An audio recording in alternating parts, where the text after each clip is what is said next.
Top Lobster Productions.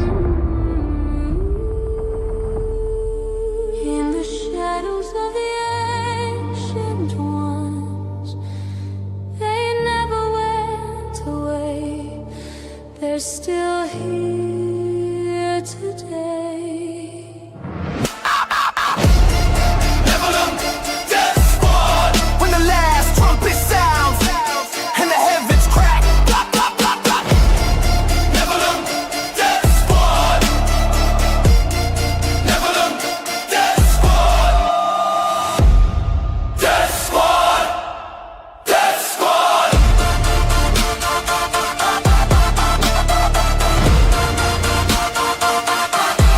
Death Squad. Nope. Hold on a second.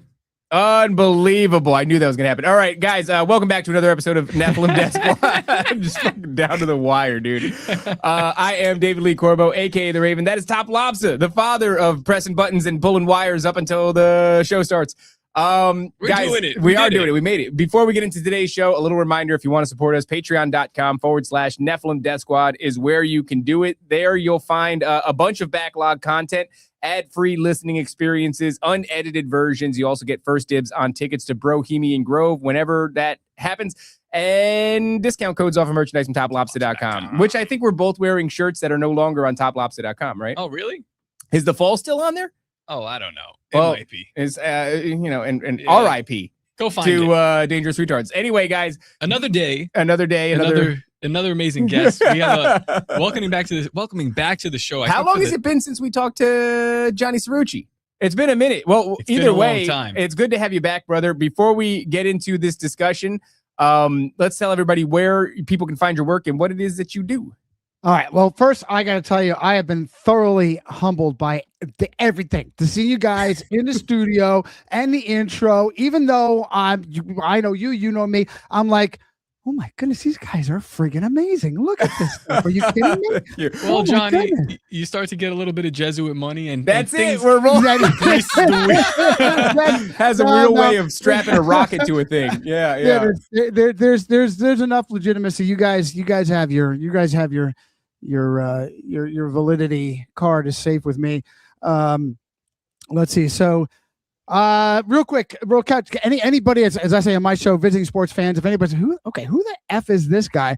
So, lifetime in the military, born and raised Italian Roman Catholic, conservatard, which I say lovingly with anger, is what I call conservatard, is somebody with right-minded views and a closed mind, and not awake to the machine, and they should know better, because if you're right-minded values, you're a little bit more open, as opposed to the left, where it just being left-minded values. I don't even use these conventions, by the way, is the best we can have. They invented the convention, blue versus red. I tell people all the time, you know that on a military tactical map, red is the one you want to kill. Okay, do you understand? Right. If for many Republicans, again, yeah, red state, you're the one they want to kill. Okay, just so you understand that. And that was my background, and I had a great buddy of mine in college bring me to a non-denominational church, Calvary Chapel. We were talking before the show, and I had just a soul-saving moment there. Never did an altar call. I just felt like I was home, and just soul-saving moments with the preaching of Pastor Skip Heitzig in Albuquerque, New Mexico, and it totally changed my life. And that was, oh my goodness, like 30 years ago, 1994, January 16th, 1994, and totally changed my life. And then that was with a lifetime in the military of about similar 24 years or so.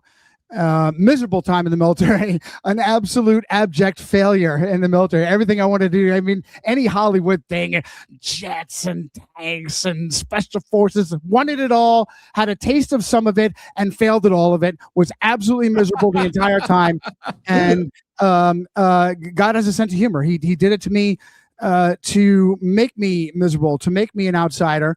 And I left the military miserable, having never really accomplish anything that I wanted to do.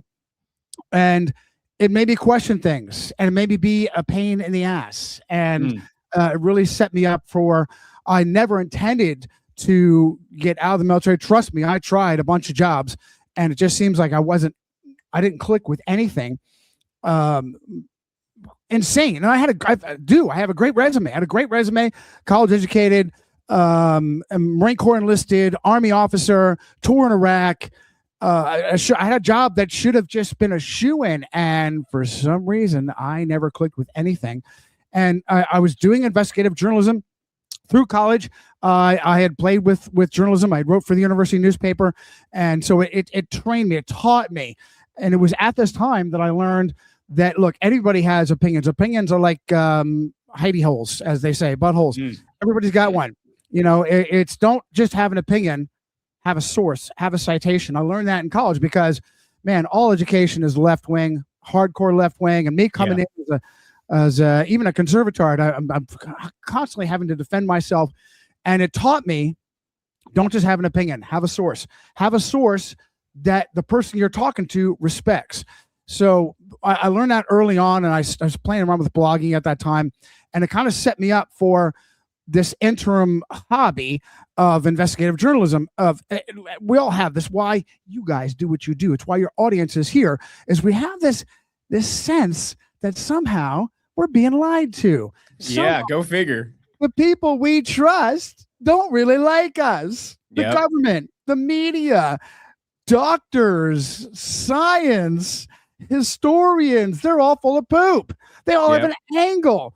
Even when they put on a white lab coat and they put a stethoscope around their neck, and then they pick up a tablet or a clipboard, they're still lying to us somehow.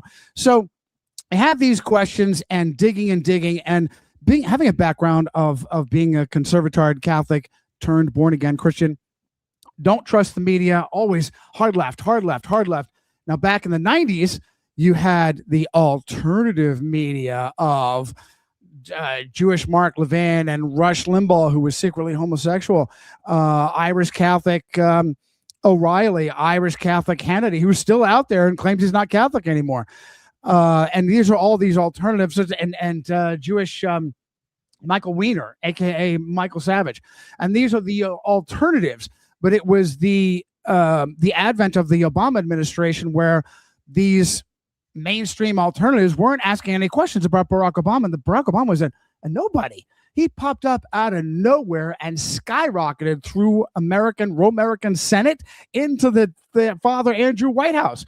And so with conservatard media not asking obvious questions, of course, back in the day, it was a birth certificate and all that stuff, which turns out that I don't even know if it's a legitimate issue. It was absolutely a smokescreen of distraction. Even if it was real or not, it was still a smokescreen of distraction. And it forced me to go look into other sources. And I spent, I left the Rush Limbaugh community and I went to Alex Jones for about a minute and a half. And it became very clear quickly that Alex was trying to discredit everything he was talking about with a lot of overacting and haminess. And there's even a clip out there floating around of a protest, a gun control protest that Alex came in and took over, and it was awful. I mean, he was talking over the people. They created and he did a separate thing. It's like, dude, what are you doing? Are you trying to ruin what we're doing here? So I spent about a minute and a half there, and then started to look elsewhere. And at this time, everything was Illuminati, and it still is a little bit Illuminati this, Illuminati that. And I'm like, okay, well, I'm a military guy. If you want me to go to war with the Illuminati, what am I supposed to do? What is the Illuminati? Are you kidding me? Right. It's very nefarious. It's very nebulous. And it occurred to me, is that on purpose? Are you giving me a bad guy that is a ghost? You know, I'm swinging around and I'm not hitting anything. It's like the globalists, the deep state, the Illuminati. Go get them. Go get them. I'm on it. Like, who? What am I doing again? And so I'm doing my own research in my spare time. And finally, I came up with a name, Weishaupt. All right. Everybody's Illuminati. And now I got a name, Weishaupt. And I look, and who was one of the first ones? I want to say, what were some of the sources? I want to say it was the Israeli journalist, Barry Shamish. Was it Weishaupt? Was Barry Shamish? Barry Shamish was a fantastic source on getting in touch with the culpability of the Vatican. Now, being born and raised, even as a Catholic, I knew that there was something shady about Rome. I knew there was things I needed, but I never knew any details. I just knew there was things that I needed to know and didn't know. And so as it's sort of surfacing all this hidden history, I'm like, this is clicking for me. The Johann Adam Weishaupt, what a surprise. Turns out that his family were originally Jewish and converted to Catholicism, converted hard. How hard? They donated little Johann Adam. Talk about conversion. Donated little Johann Adam to the Jesuits. He started his Jesuit education at like 7 years old, and one of the co-founders of the Jesuits. Okay, quick, back out. Who are the Jesuits? Jesuits are basically the special forces of the Catholic Church. They arose in response to the Reformation of 1517, and their job became the Counter-Reformation to beat back the forces of Protestantism, which is actually just a resurrection of Christianity, of freeing up. And that sounds harsh, but it's true. The Catholic Church is a syncretistic mix of paganism, Judaism, Luciferianism with the wrappings of Christianity. And all of the central doctrines, the majority of the central doctrines have nothing to do with the Bible. In fact, the Bible disproves it, from veneration of Mary, veneration of saints, prayer to the dead, purgatory, all this stuff. The Bible disproves that. The idea that Mary, the mother of Jesus, was born without sin, was assumed directly into heaven, just like Jesus, is co-mediatrix and co-redemptrix, all completely destroyed by just reading the Bible for yourself, which is why the Catholic Church kept the Bible under wraps for 1,000 years. That was the Dark Ages.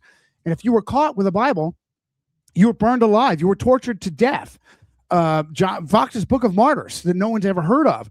Stories, horrible stories of a little girl reciting the Lord's Prayer to a Catholic bishop. And he goes, "Where did you get that, little girl?"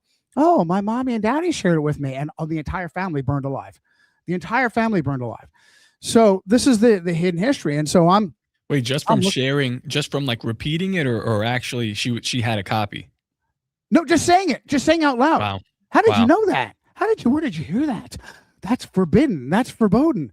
And that's the dark history. That's what the Dark Ages were. 1,000 years. And then the movable type printing press of Johannes Gutenberg, brilliantly presaged, I would say by divine appointment, presaged Martin Luther breaking from the Catholic Church. Listen, there were reformers prior to that didn't have the power of the Bible and the common tongue through the movable type printing press, because it was forbidden by the Catholic Church. And then you had these black market printing presses all over the world, and suddenly Bibles were being printed faster than the Catholic Church could burn them, literally burn them. Prior to this, John Wycliffe was one of the great evangelists, and he had born again Christians that they slandered as lollards. They would go around with carefully hand copied Bibles, preaching to the British countryside, to the common British person, and when they were captured by Catholic authorities, they would tie the Bibles around their necks and burn them alive. And it was just the horror of being burned alive, compounded with generations of work of hand copied Bibles. Well, the Gutenberg press completely changed that, and suddenly they needed a new tactic, which was to create a false reality. And they did, thoroughly. And the Catholic Church created a thoroughly false reality. You look at something like our current cosmology. Where did our current cosmology come from, of spinning globes and space travel and aliens? It came from the Catholic Church, and then they spun it, as them actually defending the Bible, and then they were forced by science. Thomas Dolby, science. They were forced by science to give up on the Bible. It was their idea in the first place. Did you know that Galileo Galilei was teaching by invitation at the seminal Jesuit, the Collegio di Roma, the seminal Jesuit university, the very first one that Loyola created? He was there by invitation. And then suddenly the Jesuits, led by Roberto Bellarmino, "Hey, you can't do that. Come here. We're going to talk to you." And he went on trial. Well, they were really mad at Galileo Galilei. By the way, Galileo Galilei, very hyper devout Roman Catholic. He had a daughter who was a nun, and they were buried together. Ew, ew. So I wonder how if they had any blackmailable information on him. It kind of reminds me of Donald Trump and his mistress. It's interesting because the Catholic wait. Church still has their obsession Before we with go space. on, David. Go ahead. Guys, you can find Johnny at his website. Oh yeah. That's why I forgot this. People should know. Yeah, go to his website. Where can you find his books here? He's got a Rumble channel. Yes. Resistance Rising. Going to be hard to find. Find the right Resistance Rising because somebody jacked Buy the his name books from on Johnny. Amazon. David, go ahead. I'm sorry, Johnny. Okay, so okay. what I wanted to say is that it's interesting that the Catholic Church still has this obsession with space, or the Vatican still has this obsession with space. They have their infrared telescope named Lucifer that they're using to peer into the abyss, and sort of it's strange. They also have their hands involved to some degree with alien disclosure, and it just becomes this whole big web, because one of the things we've been talking about on this show is how there seems to be this entity that's calling itself the Lady, that's presenting itself as Mother Mary, and as some sort of a celestial being. And this is happening with characters like Chris and Ryan Bledsoe. And it's fascinating because you talked about the Mary veneration, that I know they've kind of backtracked it. I've gotten some people send me some articles that said there was a time when they were prompting the idea about Mary being co-redeemer. Since then, that's been shot down. But it almost doesn't matter whether or not you pass a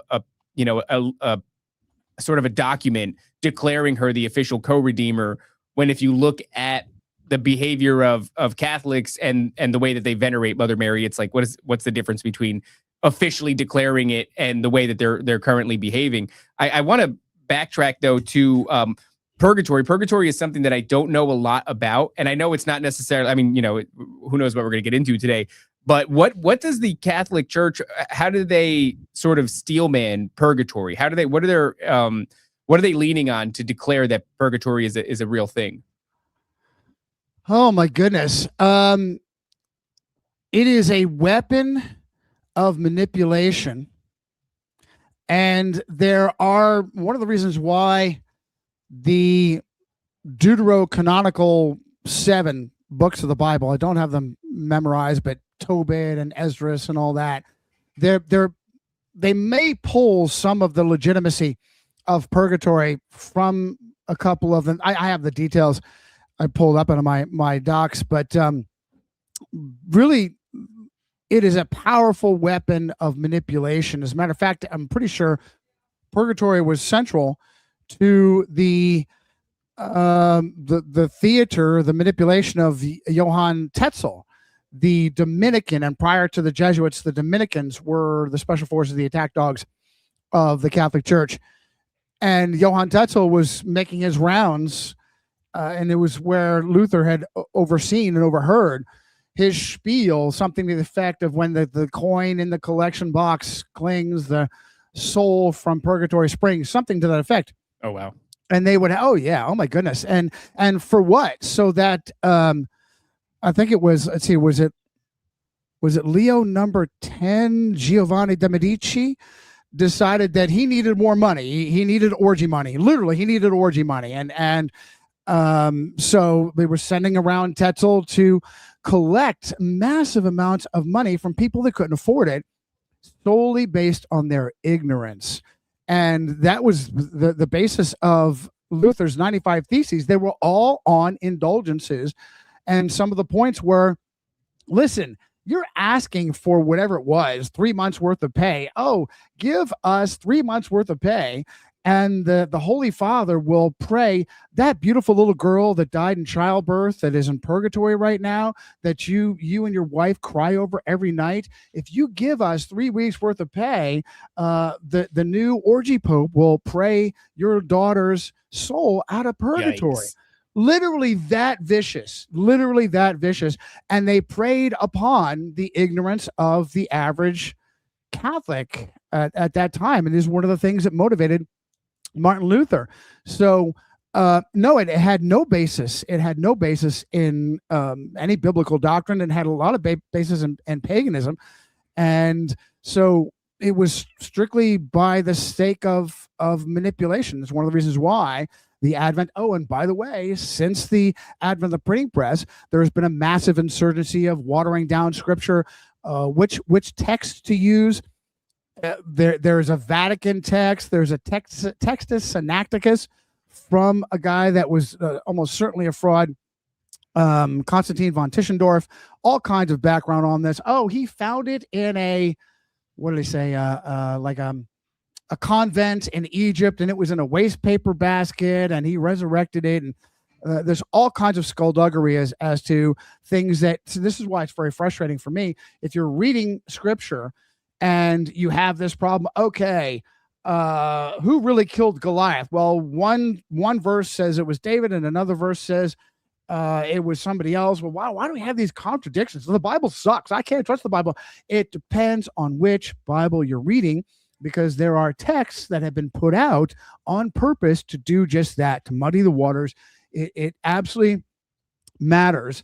First, let's say the Masoretic text versus the Septuagint. Masoretic is Jewish, and even the King James editors used the Masoretic text because they needed a Jewish text. Meanwhile, the Greek Septuagint predates the Masoretic text by 1,000 years. And let me bolster that for you real quick, because Purim just passed, and I was looking into that holiday, which looks a lot like pagan Halloween, or I mean a non-pagan Jewish Halloween, whatever. And then you start to read the book of Esther, and then you notice that God is not mentioned one time in the book of Esther in my King James version, which is the most accurate translation. But he is mentioned multiple times in the Septuagint.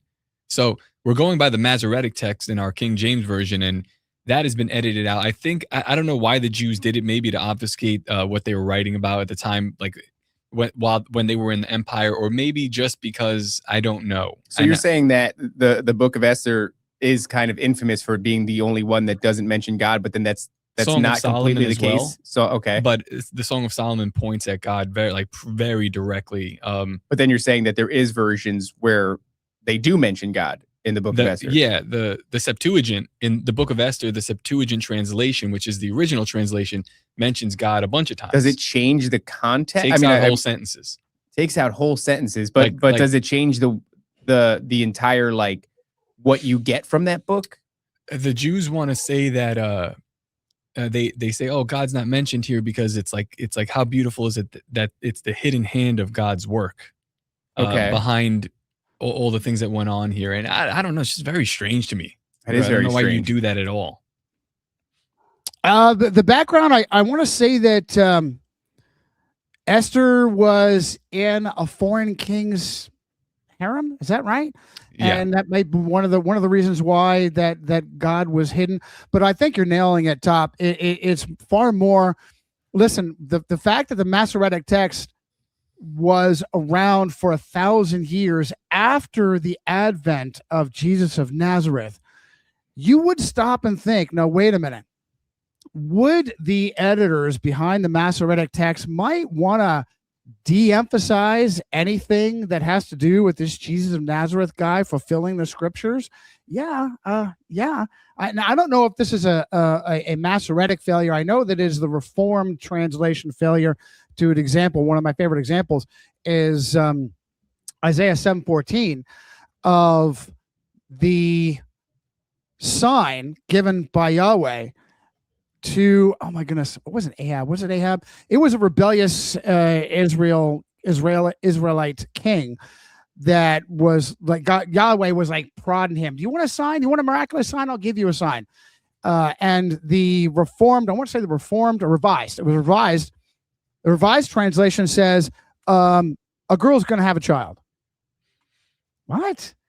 Meanwhile, Septuagint and other more reliable translations, no, a virgin will have a child. What kind of sign is a girl going to have a child? Are you kidding me? That's not a miraculous sign. Therefore, the Lord himself shall give you a sign. Behold, a virgin shall conceive and bear a son, and shall call his name Emmanuel. Huge difference. Yeah, it's very specific. And these are some of the difference that if you dig. So anyway, there's just a quick apologetics of listen, if there's issues that you're finding, there's been an insurgency going on for literally millennia, Right. centuries upon centuries. There's been an insurgency. It even goes to like some of the arguments that I know that there are some little seasoners in the chat still, and I appreciate you. I love you guys. But the Jesuit roots even go to that. Are you aware of that theory, the little season theory? I don't know details. I know that I'm at first blush, I'm suspicious of it. I'm suspicious. It's comes across to me as similar to futurism, which is a total Jesuit farce. Is what I'm going to get at. Yeah. So this guy here, Luis de Alcazar, is he's the guy that promoted preterism, and that's basically that's the stilts. He's the Jesuit. He's the Jesuit. Luis de Alcazar. He's the Jesuit that said, you don't got to worry about prophecy. You don't got to worry about eschatology. It's already done. It's already, now, why would he do that? The same reason why Bellarmino would help promote futurism, preterism, and futurism. Even Wikipedia, as biased and prejudiced Wikipedia is, still accurately depicts preterism and futurism as being created by Jesuits. Why would Jesuits do this? Because prior to preterism and futurism, there was an accurate historicist view of prophecy and eschatology intimately linked between John and Revelation, that the Roman Catholic Church was the great whore of Babylon, drunk on the blood of the saints. Revelation, how do you read Revelation 17 and not have the Roman Catholic Church just punch you in the face? Right. Drunk on the blood of the saints, clothed in scarlet and purple like the cardinals and bishops. Oh my goodness. So in other words, for you to have a little season, that's what we're in right now, you'd have to have a false Roman Catholic Church to obfuscate where in the timeline. Because when I read it that way, drunk in the blood of the saints, like seems pretty obvious who we're talking about here. And for us to be in the little season, then we have an entire Vatican that has been created in all of its grandeur just to deceive us about where it just seems a lot more likely to me. Absolutely. Meanwhile, we're just dealing with that. These things have been going on for centuries. It's not all of a sudden, hey, little season and little Caesar, and then maybe somewhere down the road, we'll see the Antichrist. No. The little horn of Daniel has always been the papacy. Every pope that speaks ex cathedra, 2 Thessalonians 2, of the man of, let's see, what's the exact language? Perdition, right? Yeah. There's only 2 times that's mentioned in Scripture. Once in relation to Judas Iscariot, and the other in relation to this man of mystery. Who is it? It's someone that pretends to love Jesus and instead betrays him. That's Catholicism. That's the papacy. Right. And have you spoken with Ed Mabry before? Not personally. Happy to do it. I know that he helps you guys with Bible studies. So yeah, that would be a great conversation. He presented a theory because we're always talking about the Jews. But he presented a theory that was actually very interesting, and I think Heidi Love kind of reinforced that the last time we spoke with her, when she was talking about the red shield, the Rothschilds, and being a shield for like a shield for what's behind it, or like she was comparing the Jews today to like a modern placeholder in a way. And then Ed Mabry extrapolated on it a little bit further weeks ago. That's right. About like these guys that are in Israel right now, maybe some of them are the actual Jews, maybe some of them are the remnant, some of them are definitely not. There's a big mix-up, but what's happening there is they're being painted as the enemy. And the entire world is seeing it on purpose. It's actually being promoted to see this. And they're behaving in a way that's, glaringly obvious as well. Yeah, Twitter is paying people money to tweet against them. So right. This is very obvious what's happening, but like, who are they holding the place for? And Ed said, hey, maybe the Catholic Church. The Catholic Church would love to reclaim that, or to claim the Holy Land. And in a sense, like on its facade, the Catholic Church has some sort of a right to it. This is where Jesus was born. This is where he died. This is a Christian Holy Land. If they want to be a perceivable right to it. Right. Yeah. The world might just go ahead and give that over to them. But Ed was describing a Jesuit plot in a way. Right. We just weren't like, we're not just not using that language exactly. Jesuit experts. We're Jew experts. Well, I would say we're experts. But yeah, I think there's probably something to that. And yeah, you're right. Heidi had brought that up to our attention, especially that idea of like the Rothschilds being this representation of the Jews, and what it means is red shield, and just that idea, like a simple question, right? Like, what does a shield do? Well, it protects who?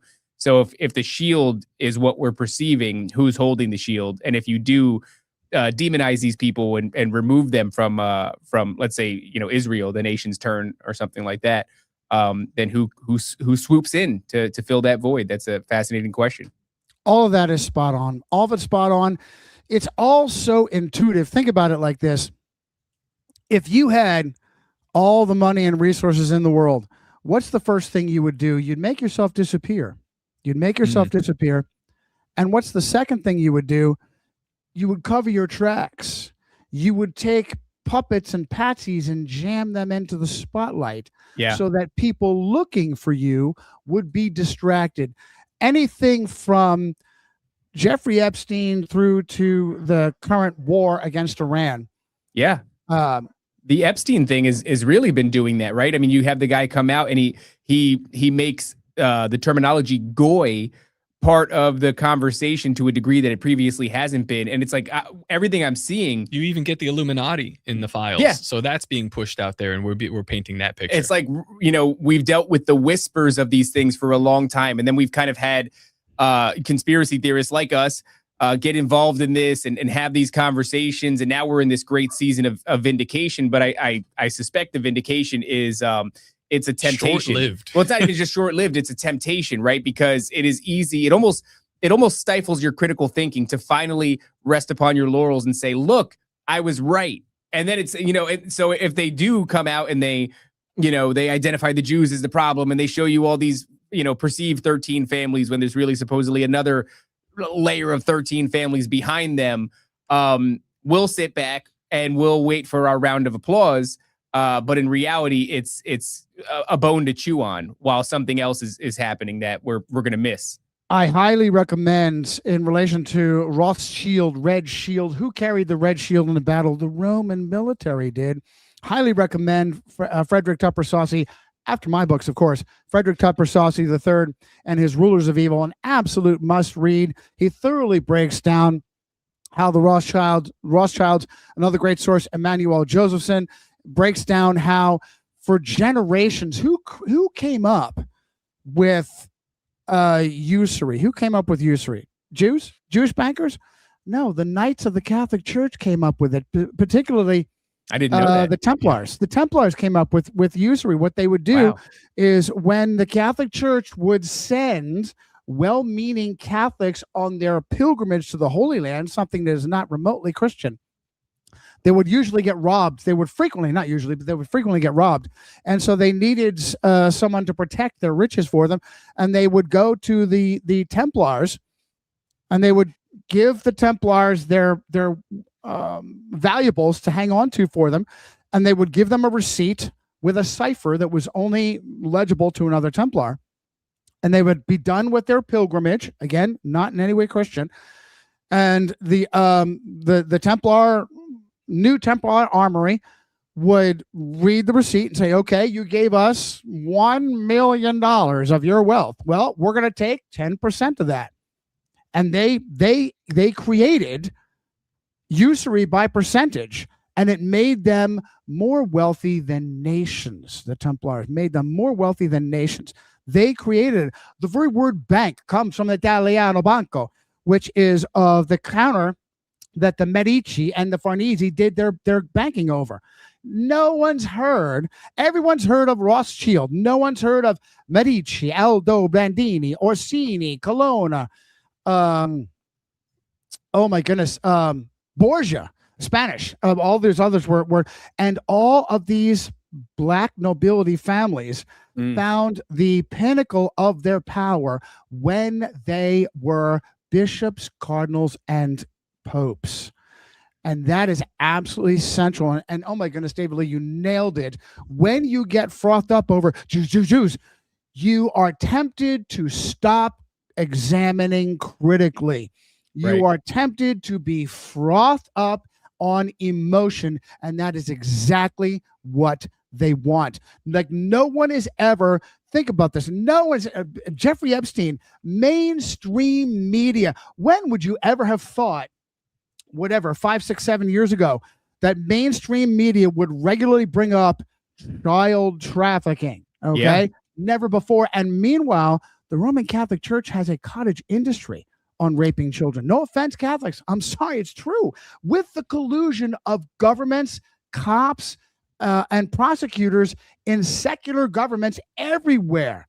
That's a great thing to highlight, right? They do it the best, because it's not even, Epstein has this island and this blackmail operation, and he's tied into intelligence agencies, but the Vatican has a city, right? I mean, like, they have a city right in front of you. They do it right in front of you. They're tied. Cities. Yeah, exactly. Oh, nice island. We have a city. Yeah. Right. We have the world. And here's the pedophile shuffle that I've examined, particularly in my third book, but regularly in my fourth book, but Eaters of Children, my third book, the pedophile shuffle.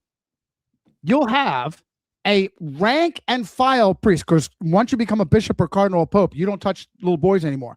Rank and file priests are the only ones that ever get examined.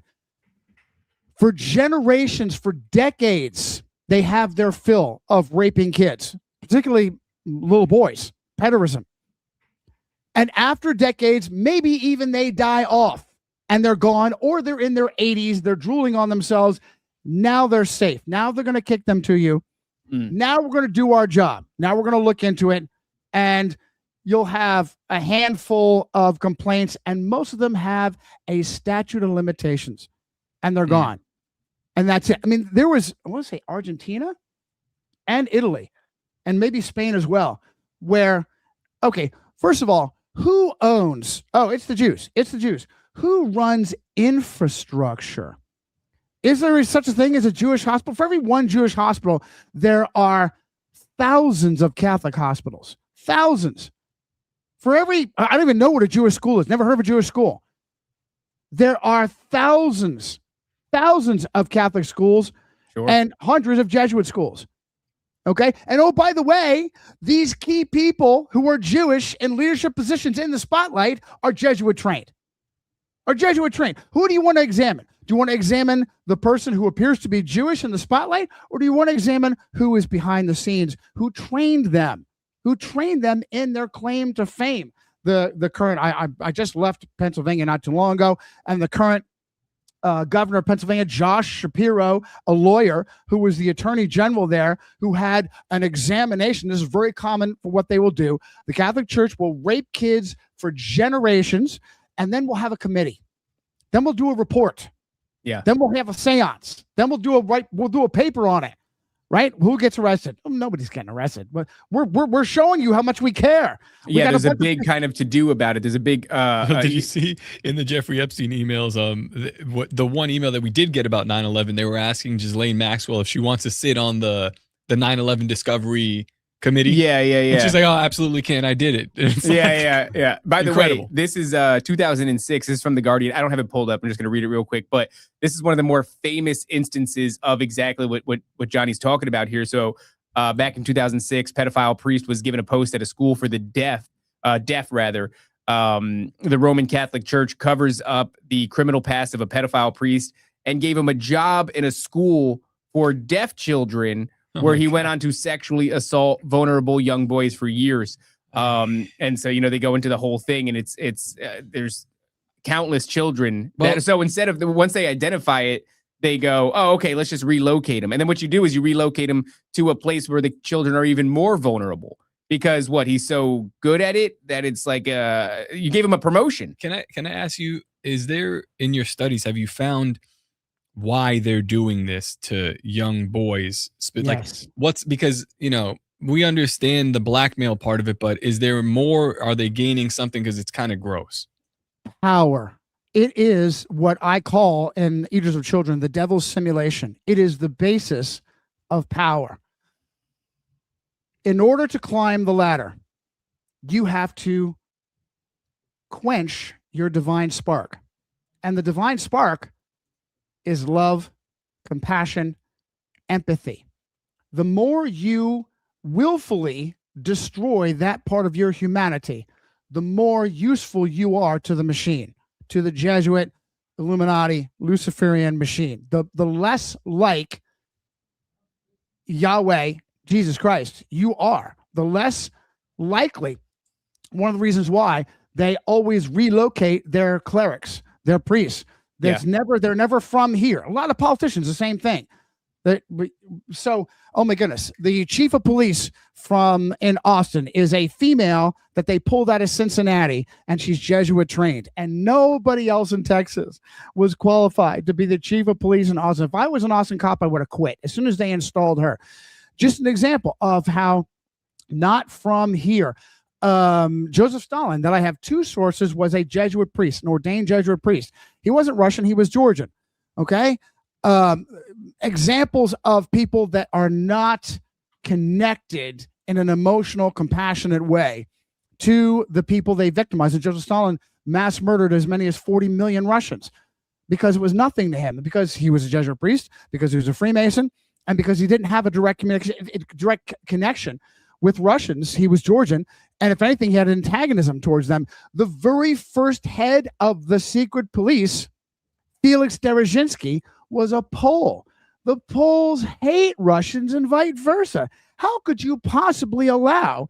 And by the way, I think he was Polish Catholic, if I'm not mistaken, and a hero of Vladimir Putin, who was born on October 7th.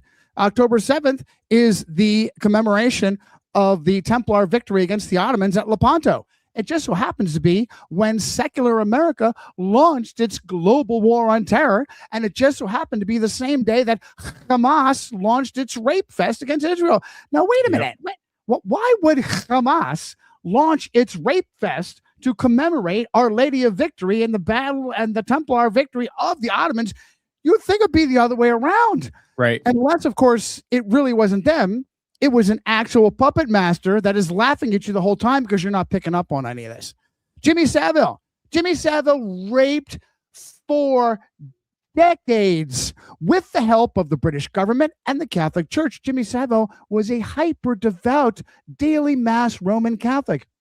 To this day, he remains a knight of the British Empire and a knight of the Catholic Church. They refused to strike him from the rolls. He was dead for a full 11 years before nobody knew, but he was raping kids left and right and right and left. And then suddenly the cops and the journalists all decided to do their job at 11 years after the guy's dead. Yeah. That's the power of the Catholic Church. That's the pre-Epstein years and years. Oh, the Franklin cover-up. We could do a whole show on just the Franklin cover-up that should have been the Boys Town cover-up, except a Roman Catholic priest named John DeCamp, who was a CIA operative, not operative. He was the aide de camp of the station chief of Saigon, the CIA Saigon station chief, a guy by the name of Bill Colby, the warrior priest behind the Phoenix Project. Okay. And he was told by the head of the Inquisition at that time, a guy by the name of Joseph Ratzinger, Nazi youth Joseph Ratzinger, who was the prefect for the Congregation of the Doctrine of the Faith. That's the Inquisition, by the way. Inquisition never went away. Cardinal Ratzinger told almost priest John DeCamp, got to make this go away. It's very embarrassing for the church.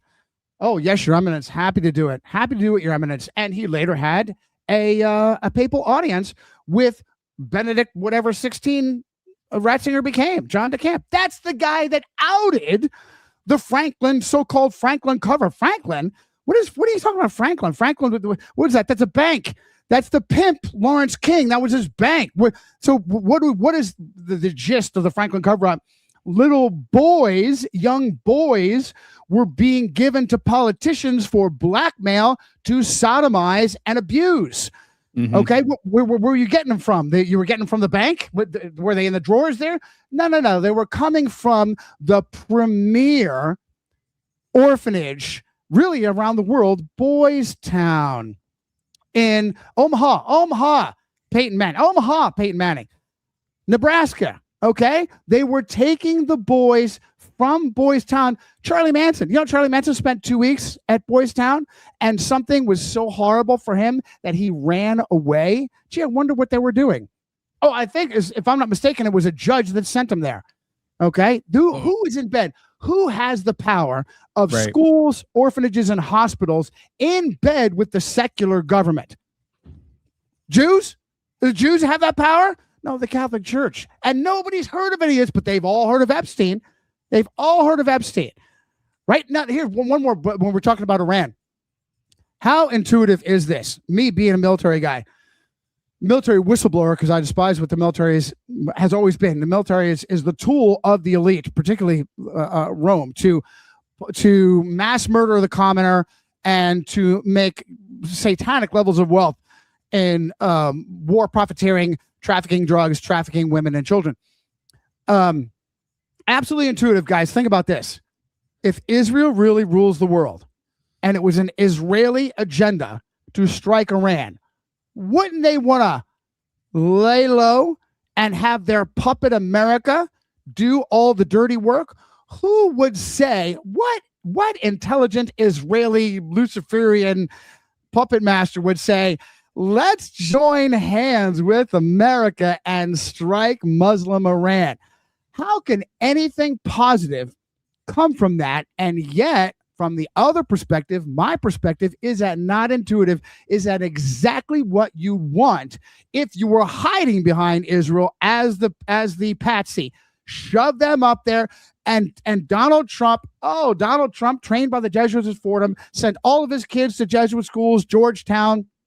And here he is. Oh, he is absolutely owned by Netanyahu. Epstein was Mossad. Absolutely. Yeah. The CIA and the FBI had no idea what Epstein did. They were hands off. They were clueless all this time. They didn't have any part in this whatsoever. It's strictly Mossad and Epstein. Meanwhile, we've got sources, by the way, Esoteric Nomad, my buddy Nathan, great guy. I don't know if he does interviews. He'd be a great guy to have. He's got a great little short coming out now that has been out since a couple of weeks on how Jeffrey Epstein himself, a victim of Jeffrey Epstein, says he shows signs of being mind-based, trauma-based mind control.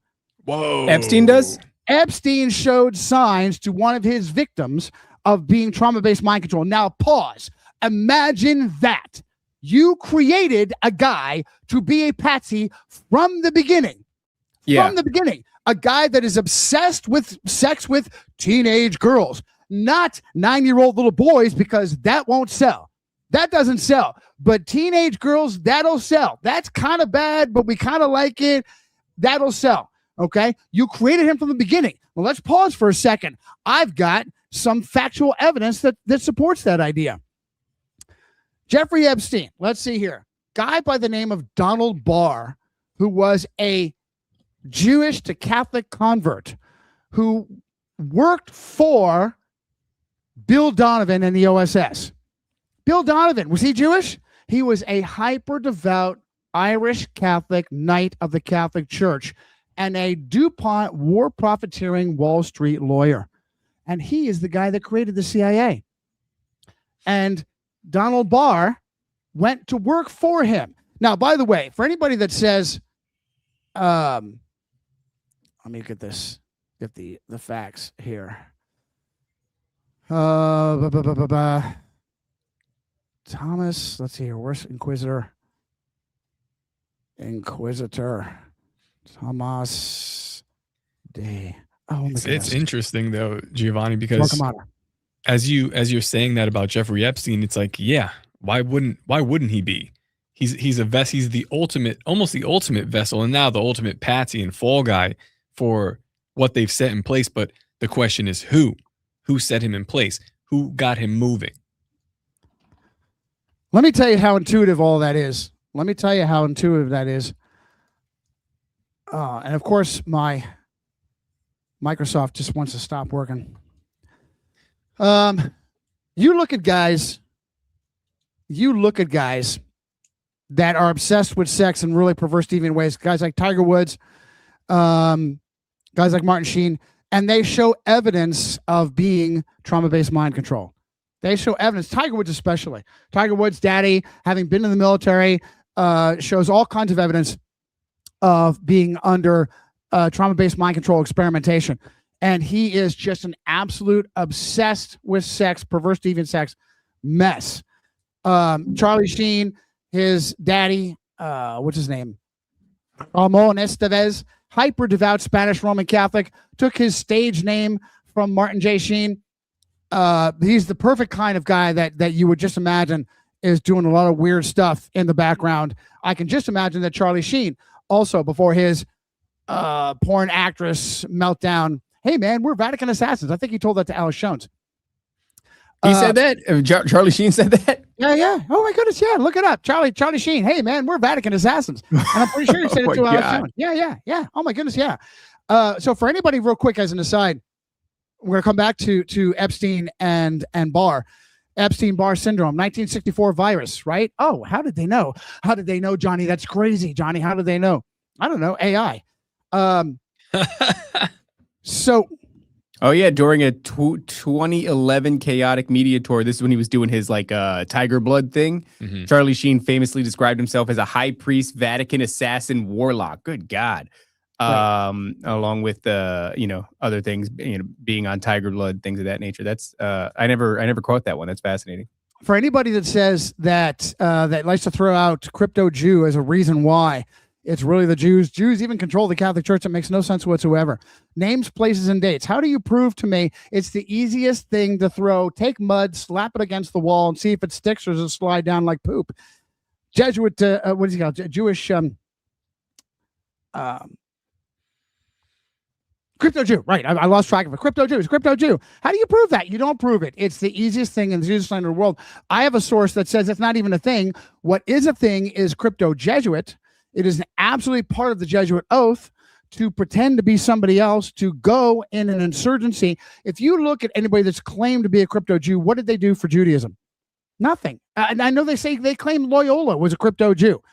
How do you prove that? It would make sense to have actual crypto. Like you would want to at least place people around to present as one thing, and then you find out, like, let's say you do a little bit of digging and you find out they changed their last name, or they have dual citizenship, or they kissed the wall. Like, that's a useful plot device, isn't it? So you would imagine, like, you would sprinkle some of those guys in there for sure. Like, for example, Donald Trump being Jesuit trained, but then he's at the wall, wearing a yarmulke doing the thing. I can understand that is for optics, because right now I've gotten really comfortable with that idea.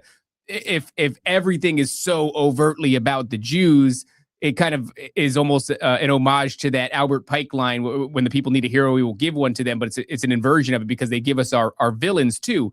And I don't think that the IQ of the general population has increased to such a degree that everybody is now able to notice the things that they couldn't notice before. I think the bar for entry has been reduced dramatically, and the theater of it all has become much more obvious, so that everybody can partake. They can see it. So I can see what you're saying. In the same way that I said earlier, they're using Epstein uses the word goy like 200 and something. I don't know how many times. I'm just making up numbers at this point. But throughout the DOJ files that were released, he uses goy enough times that it's now part of a meme, and it's everybody's talking about this is what they think of you. In fact, I think there's even an additional line in those emails that says the goy are, I'm paraphrasing, useful for nothing else other than serving Israel. So, when everything points to something so obvious, and like I said, I don't think that everybody got smarter. In fact, probably the opposite. I think we've probably gotten a bit dumber over these last few decades. When that becomes so obvious, then I'm very much willing to entertain the idea that I've been looking at the wrong thing. They're showing me something, to point. But I do think, like, the idea of having crypto Jews would be useful. You would deploy a couple of those out there so that we had some glowing examples to point to further bolster our Jew accusations. It would be much more so. Who is an expert at going underground, at going undercover, at becoming somebody else? Jews or Jesuits? I have a source, 1886, recent events included their solution. Before I can go there, oh my goodness, if I can remember the details of Adams, Jefferson, letter, Jesuits. By the way, John Adams and Thomas Jefferson, after writing a letter complaining about the resurrection of the Jesuits on August... Let's see here.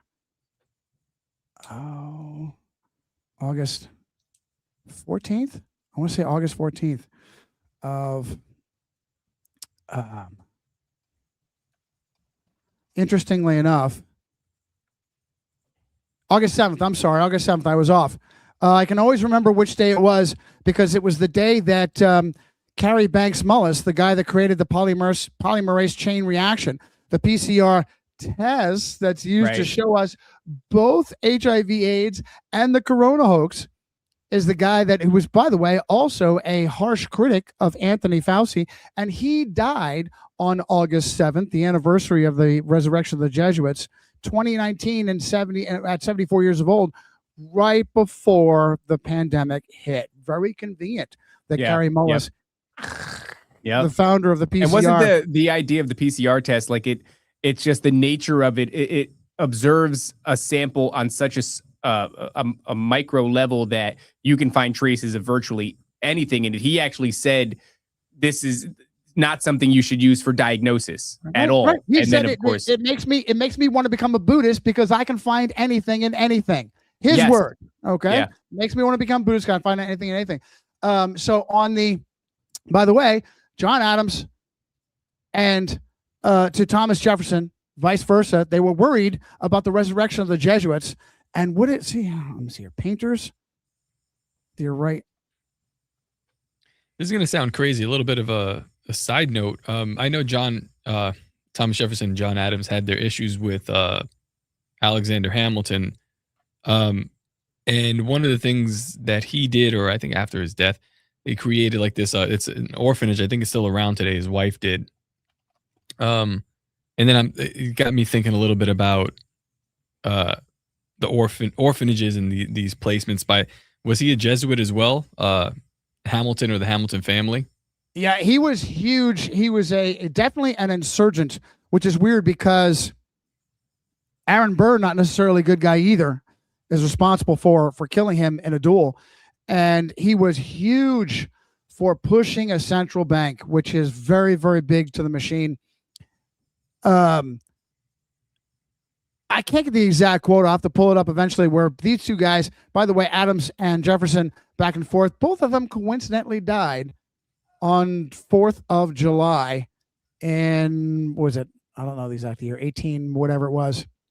And they're back and forth telling each other how worried they are about a Jesuit insurgency, with the Jesuits being disguised as whatever, painters and what, I forget the precise act, but this goes to the concept of Jesuits being incognito insurgents.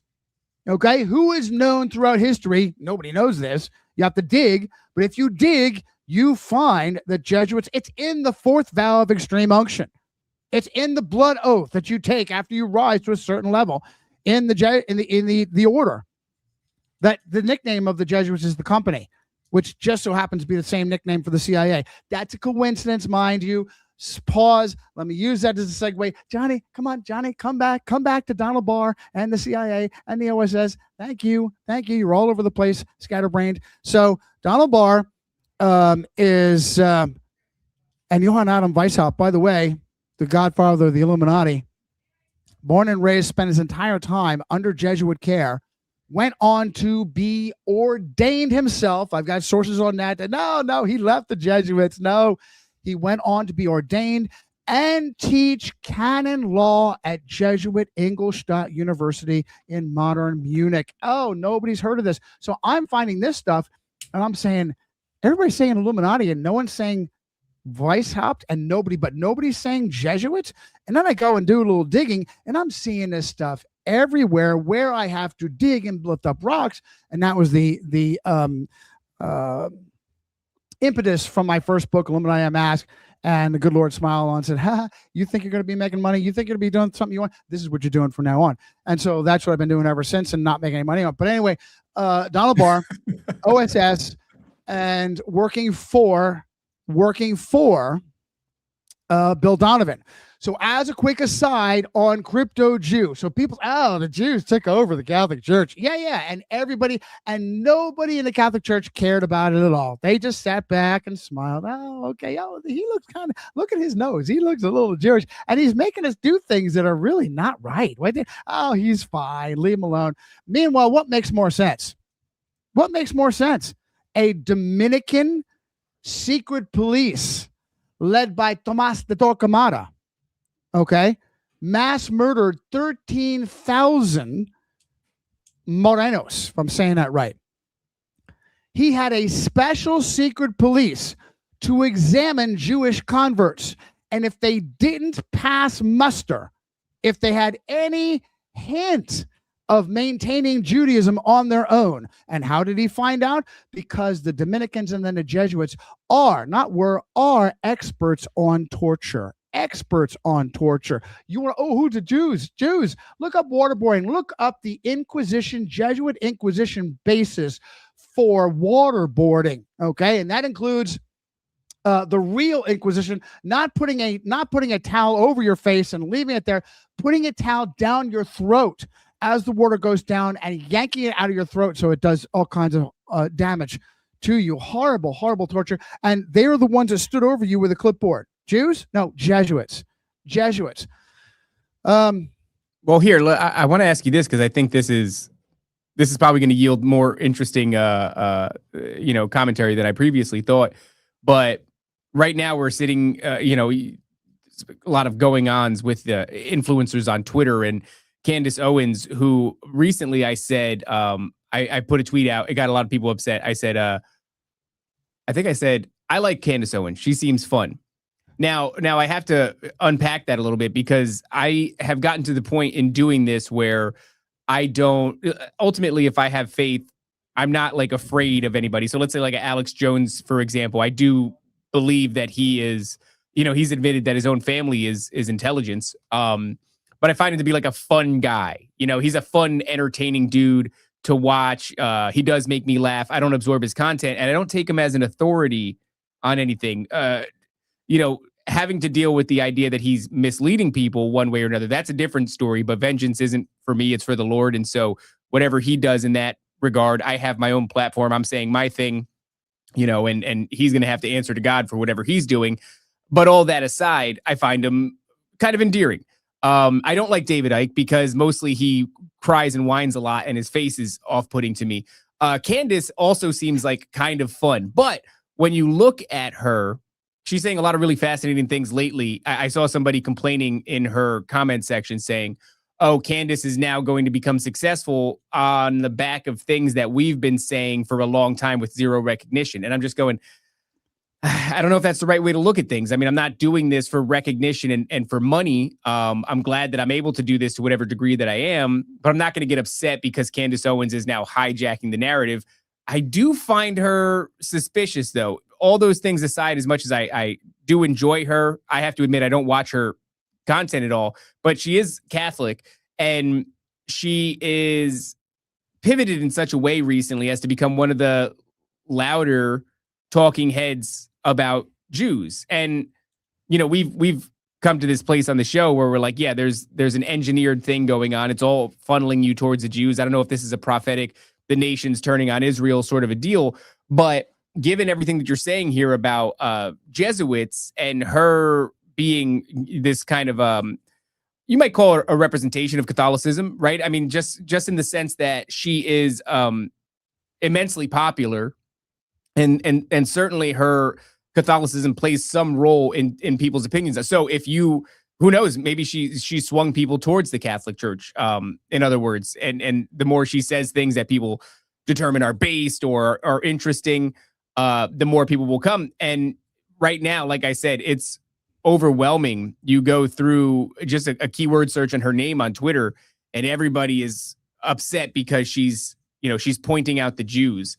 What do you think about Candace Owens right now? And in conjunction with that, the flood of the popularity of conspiracy theories, because she seems to be playing in that realm in a really big way. And that's also suspicious to me. Well, first, let me say that as I began to talk about Alex Jones and his mysterious past, I immediately pulled back on rhetoric because I want you guys to stay open to that connection. Absolutely. If there's any kind of having them on the show, do it. Do it. That would be a crazy ass move. Listen, you guys- 100%. I'd have him on the show, and it would be hilarious. Because like you said, guys be you. You guys be you, and have him be him. And there's no reason why you shouldn't have that connection. You can't tell, by the way, do the same thing for David. You can't tell David Icke, can I come on the show? I don't like your face.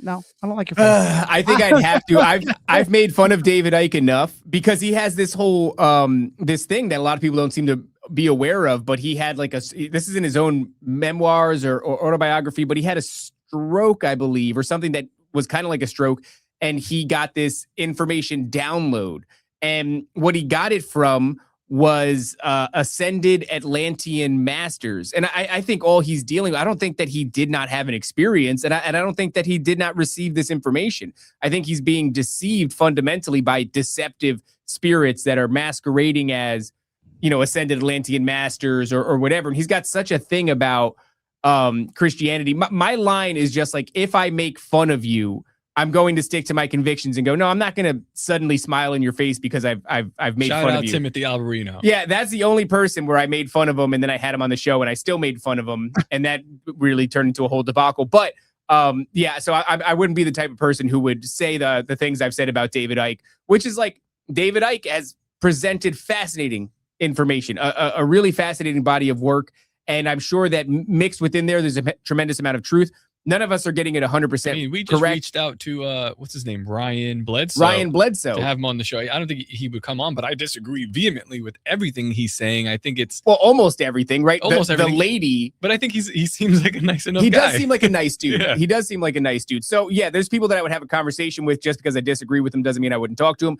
Some people like David He's Icke, not going to change my mind. That's for sure. Yeah, he's not going to change my mind. Yeah. But I've made fun of him to the degree that it would be Hard. a lack of conviction to have him on and smile in his face like I didn't. I was thrilled to have David Icke on, interview David. I gave him props for calling out the pandemic for what it was. I gave him props for having presaged 9/11. And then at the end, I had a friendly discourse with him on how he slanders Christianity as a meaningless pagan sun worship spinoff. Yeah. And nobody's changed on it, but at least I held my integrity. I didn't stop being me. Gave him props for what he should have props for. And I personally believe he's a Freemason. I can't prove it. There supposedly is photographs floating around out there of him in a Freemasonic temple in a chair, which he was supposedly just visiting and clowning around and took a picture. It doesn't matter. He certainly shows the evidence of it. But pause. Johnny, stop being paused. Johnny, go back to Candace Owens. Okay, so Candace Owens, with everything that she has done and said, should have been thoroughly discredited in relation to the just harebrained stuff with Brigitte Macron. What makes me very suspicious is she is a Roman Catholic convert with an elite, white, aristocratic, wealthy British husband. Okay, both of them, and there's questions. Oh my goodness, there's even questions about her husband possibly being bisexual and connected to Andrew Tate. Oh, that's interesting. And all the crazy. Oh my goodness, yeah. What's his name? Farmer. Yeah. Look at that up. The Farmer Tate connection. And she Andrew just came Tate. out the other day. This isn't to detract from the point, but just for the audience sake, and she's going on this big tangent, and she's saying Trump has betrayed America, expects you to die for Israel, and she's telling people to defect. She's telling them to, I forget what the terminology is, it escapes me at the moment, but to not go and fight in this war.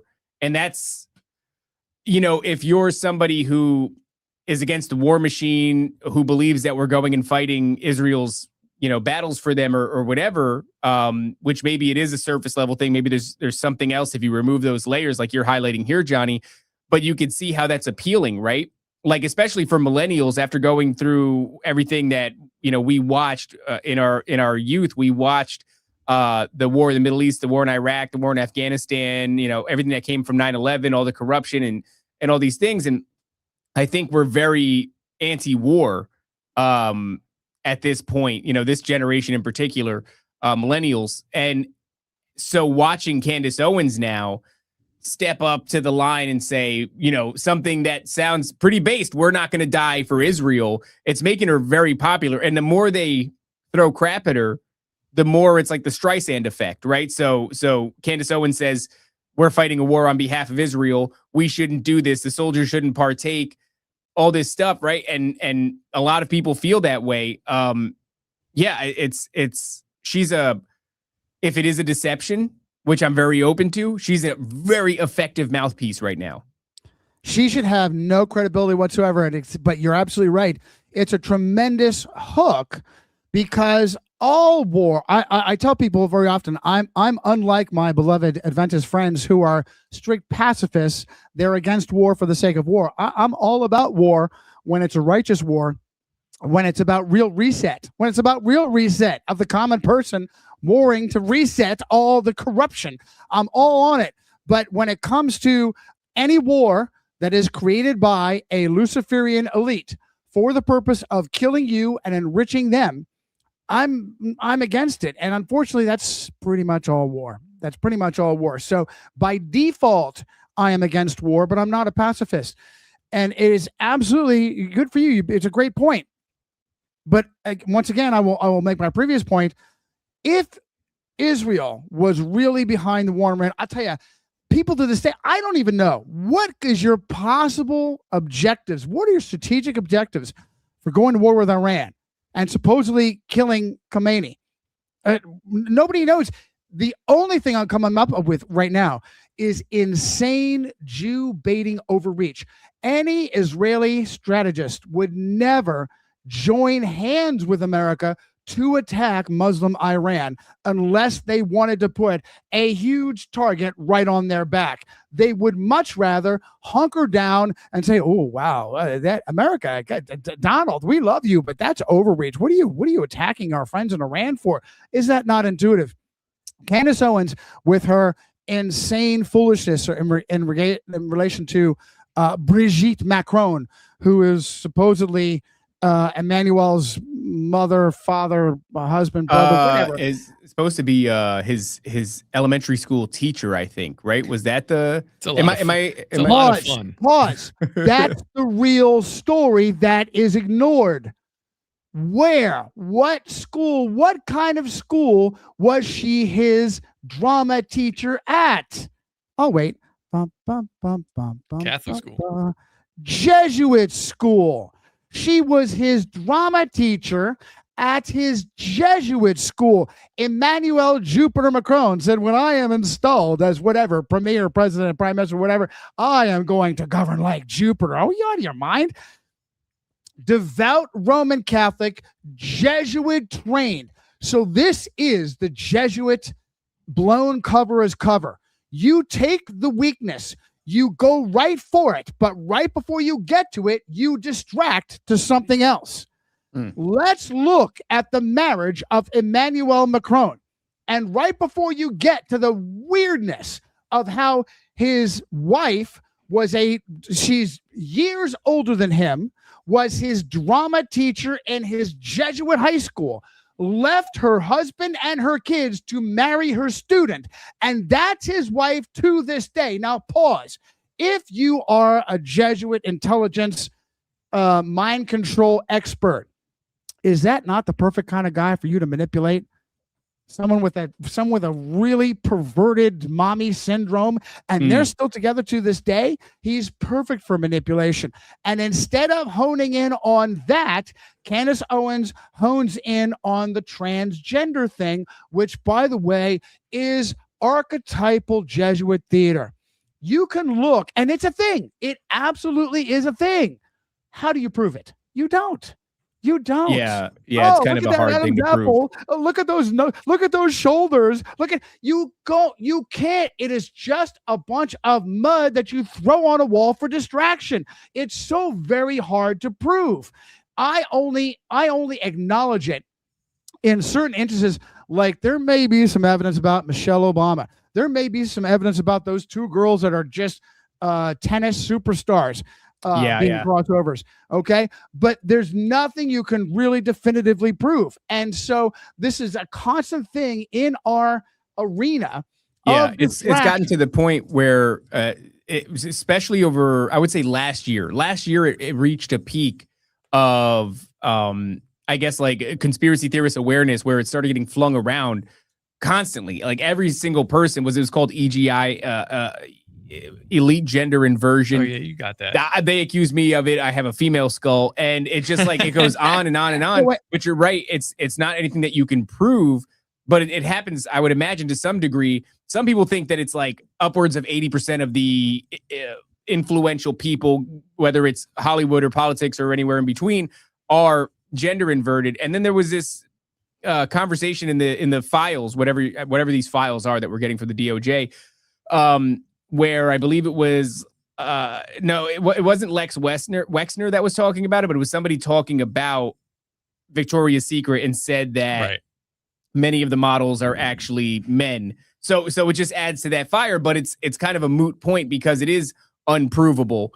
And so I actually want to rewind for a second though, because we were talking about what the benefits of going to war with Iran would be. What do you make of the clean break narrative? This idea about 7 countries or 7 Middle Eastern nations in 9 years. This was a claim that was made by General Wesley Clark, and those 7 countries being Iraq, Syria, Lebanon, Libya, Somalia, Sudan, and Iran, and that this is like basically an elimination of the surrounding Muslim nations, that surround Israel. And so this then becomes a place that can, I guess you might say, just be taken over by Jewish and American or Israeli and American forces.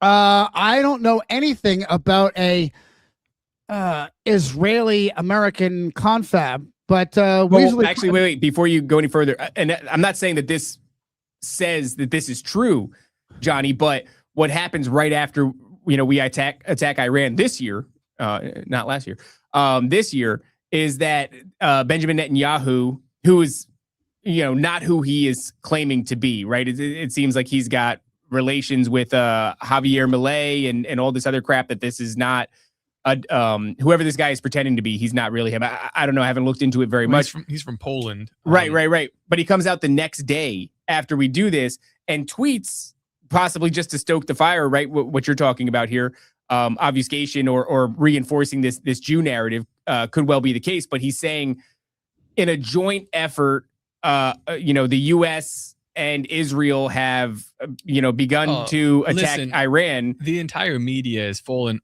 they're full. So we have Hegseth, I believe, Donald Trump, Marco Rubio, Netanyahu.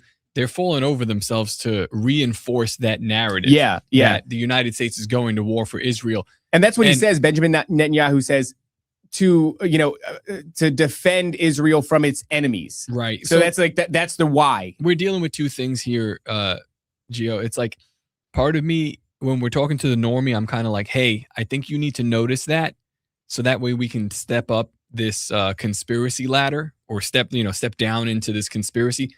If they're not even noticing that, or unwilling to notice what is very obvious in front of them, you're never going to get to the Catholic Church, the Jesuits, the fallen angels. It's very clever. It's clever, but there are levels to hell that you kind of have to walk somebody down. Hold on, wait. So, brothers and sisters, citizens of Israel, just an hour ago, Israel and the United States embarked on an operation to remove the existential threat posted by the terror. Existential threat. I want to think. Maybe this isn't the one, but I remember the way that it was worded was specifically the enemies of Israel. Oh wait, maybe this is it. February. When did we attack? February 28th. Yeah. So maybe this was it. Maybe I'm sorry. I might have misspoke. I don't want to put that out there if that's not the case. I I thank our great friend, President Trump, and his historic leadership. For 47 years, the Ayatollah regime has chanted death to Israel, death to America. So, I mean, there's still a painting of, this allyship to remove the existential threat posed by the terrorist regime in Iran. My mistake. I attributed the existential threat specifically to Israel, but that's not how this is worded. So I want to take that back. I don't want to go ahead and say that. But yeah, so could well be exactly what you're saying, Johnny. It's just this bolstering of this layer of the illusion or layer of the deception, but he's coming out and he wants to paint it like this is a joint effort. We're doing this thing together.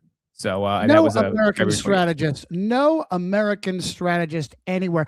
Look at how Boner Bush 41. Yeah, Boner Bush 41 versus Skull and Bones Bush number 43, because nobody else was qualified to be American president than a secret society, Skull and Bones. By the way, the Skull and Bones, they kiss the slipper toe of the Pope. They have veneration of Loyola. And look at the difference between that and Desert Storm, how he had bent over backwards to have a coalition of Muslim nations. We're now at a point now where we just grab one nation and say, these guys, you really, really hate them, and we're going to war for them. We're doing this. No American strategist. What is there anyone anywhere? Hegseth. Holy Sepulchre Hegseth, right? He's Jewish, right? He's mind-controlled Jew. He's got a tattoo of the freaking secret society, the Catholic Holy Sepulchre Secret Society, on his titty. Are you kidding me? The Secretary of War, right? Are you kidding me? Oh, that's right. Yeah, that's right. It's the Jews, Johnny. Who out there? Wait. What's his name, real quick? Because I want to bring that up just to show Hegseth. people. Pull it up. Hegseth. Yeah, I remember seeing this image and be like, what the hell? Right. It's the secret. It's the Holy Sepulchre Secret Society of the Roman Catholic Church. Pull it up. Crazy. It's a really aggressive. Okay, great. Yep, there he goes. That's big. It's super big. Me? It's the Jews, Johnny. It's the Jews. No, that's real power. That's real. The Secretary of War. That's exactly who you want in that position. Can I go through the list of tens upon tens of Roman Catholics, Jesuit trained individuals who run the CIA? Pardon me, outside the CIA being founded by a Knight of Malta? How about the FBI being founded by a hyper-devout Roman Catholic, Charles Joseph Bonaparte, great-nephew of Napoleon Bonaparte? It's the Jews, Johnny. I could go through a whole list. Tens upon tens of Catholic, devout Catholic. Colby, we were talking about a little while ago, the warrior priest, Colby. I've got names. This is real power. The military, the CIA, the FBI versus what? Hollywood versus what? The New York Times? Are you kidding me? Where's the real power and where are the managers who are the puppets? Okay. Pause for just a second. We'll go back to the CIA in relation to Donald Barr. Now, look at the idea from my buddy, esoteric nomad Nathan, that Epstein himself is mind control, trauma-based mind control. How did Epstein get on the map? Who put him on the map? OSS, CIA, Roman Catholic Donald Barr was, when he got out of the OSS, he was headmaster at Dalton.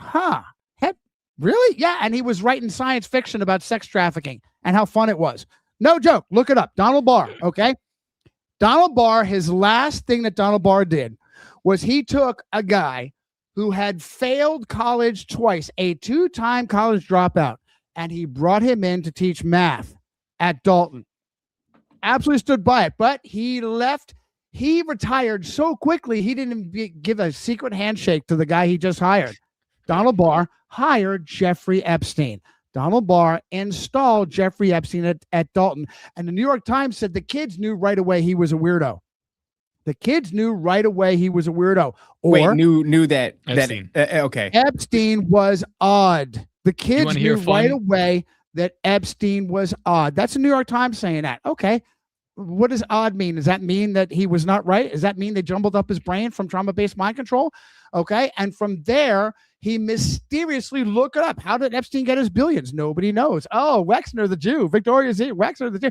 Nobody knows. This was created long in advance to be a Jew-centered distraction.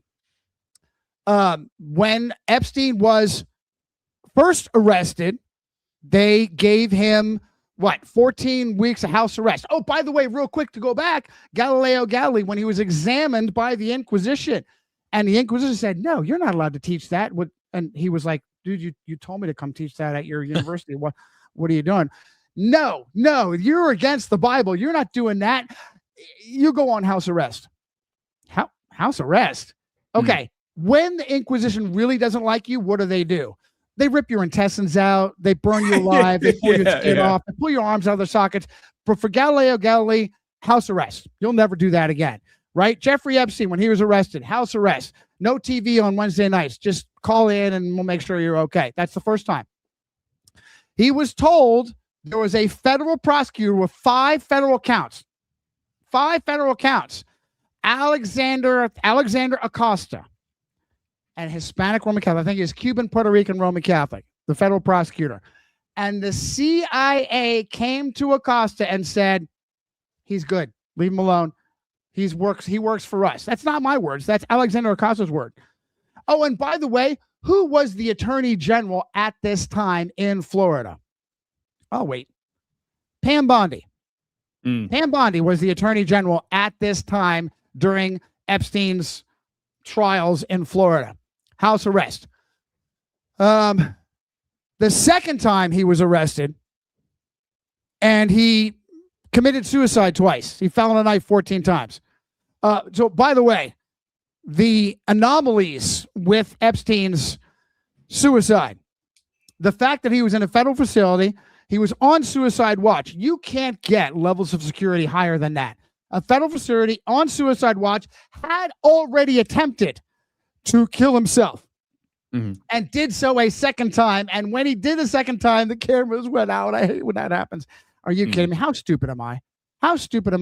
Here is the Osama bin Laden of child trafficking, right? The Osama bin Laden. And by the way, it's a whole nother show. Tim Osman, Osama bin Laden. Yeah, but they did the same thing, right? Where it's like, for whatever reason, we have no footage of what happened there. It's the same thing they did with at sea.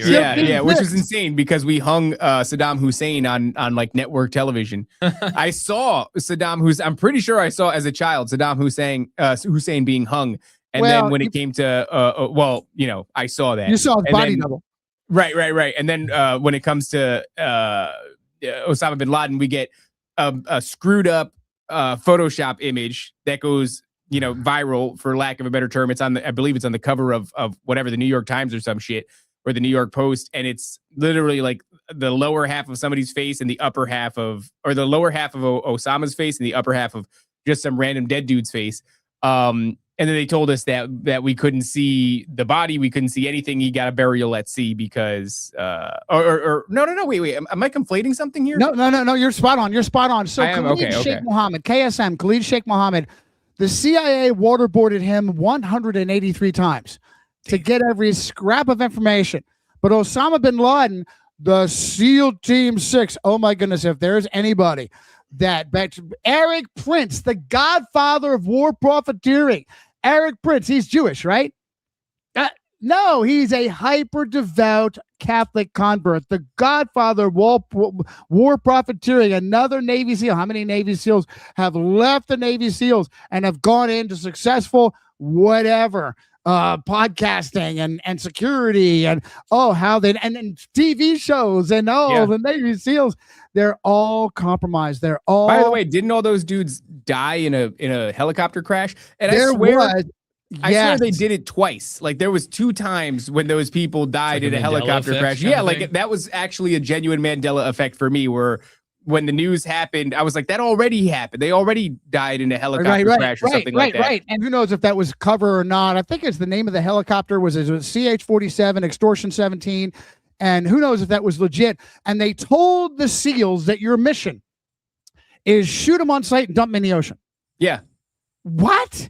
The guy that is the very reason for the global war on terror. Shoot them on sight, dump them in the ocean. You don't need to see him. And listen, we want to be respectful to Islam. What? That was it, yeah. KSM, you waterboard him 183 times to get every scrap of it. Oh, wait. When's his daughter's birthday? Hit him for that. Okay. Are you kidding me? So clearly, wait a minute. Is it possible that your government lies to you? Is it possible? Okay. Makes no sense whatsoever. Donald Barr installs Jeffrey Epstein. He mysteriously skyrockets in money and power. And then his suicide in prison, and nobody knows what happened.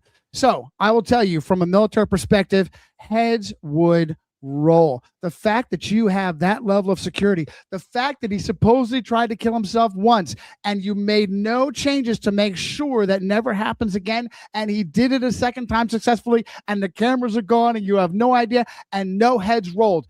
What changes occurred? One change occurred. The Secretary of Bureau of Prisons was pulled out and replaced with a Roman Catholic female, Kathleen Hawke Sawyer. Who did that? The Attorney General did that. Who is the Attorney General? Bill Barr, the son of Donald Barr, a Roman Catholic lawyer, insider. Oh, are you kidding me? Donald Barr, the Catholic who worked for Bill Donovan from the OSS, installed Epstein at the beginning, and Bill Barr, his son, was Donald Trump's top cop, top lawyer, attorney general, overseeing Epstein's suicide. Yeah. And nothing happened as a result. No heads fell. Go figure. Oh, it's the Jews, Johnny. Clue. What do you It's make? odd that they didn't even fire the jailers. Like, who cares? Yeah. Like, Well, there was rebel, the one heads guy that would said that he roll. was on the staff that night. It was like a leak on 4chan or some shit like that. And then later on, it's supposedly confirmed that guy, he says they came in an unmarked van. They didn't sign the paperwork that you're supposed to sign when you drop off and pick up at the prison. And he says he's pretty sure that they took him from the cell. I mean, who knows? I was looking at the Epstein files through the lens of good storytelling, and I said, we're not going to get those files until it's a plot device, until they're ready for the next part of the theater that they're going to roll out. I wonder what you make now of like the Clintons being in deposition, and the resurrection chamber of Gilgamesh gets brought up, Frazzle Drip gets brought up.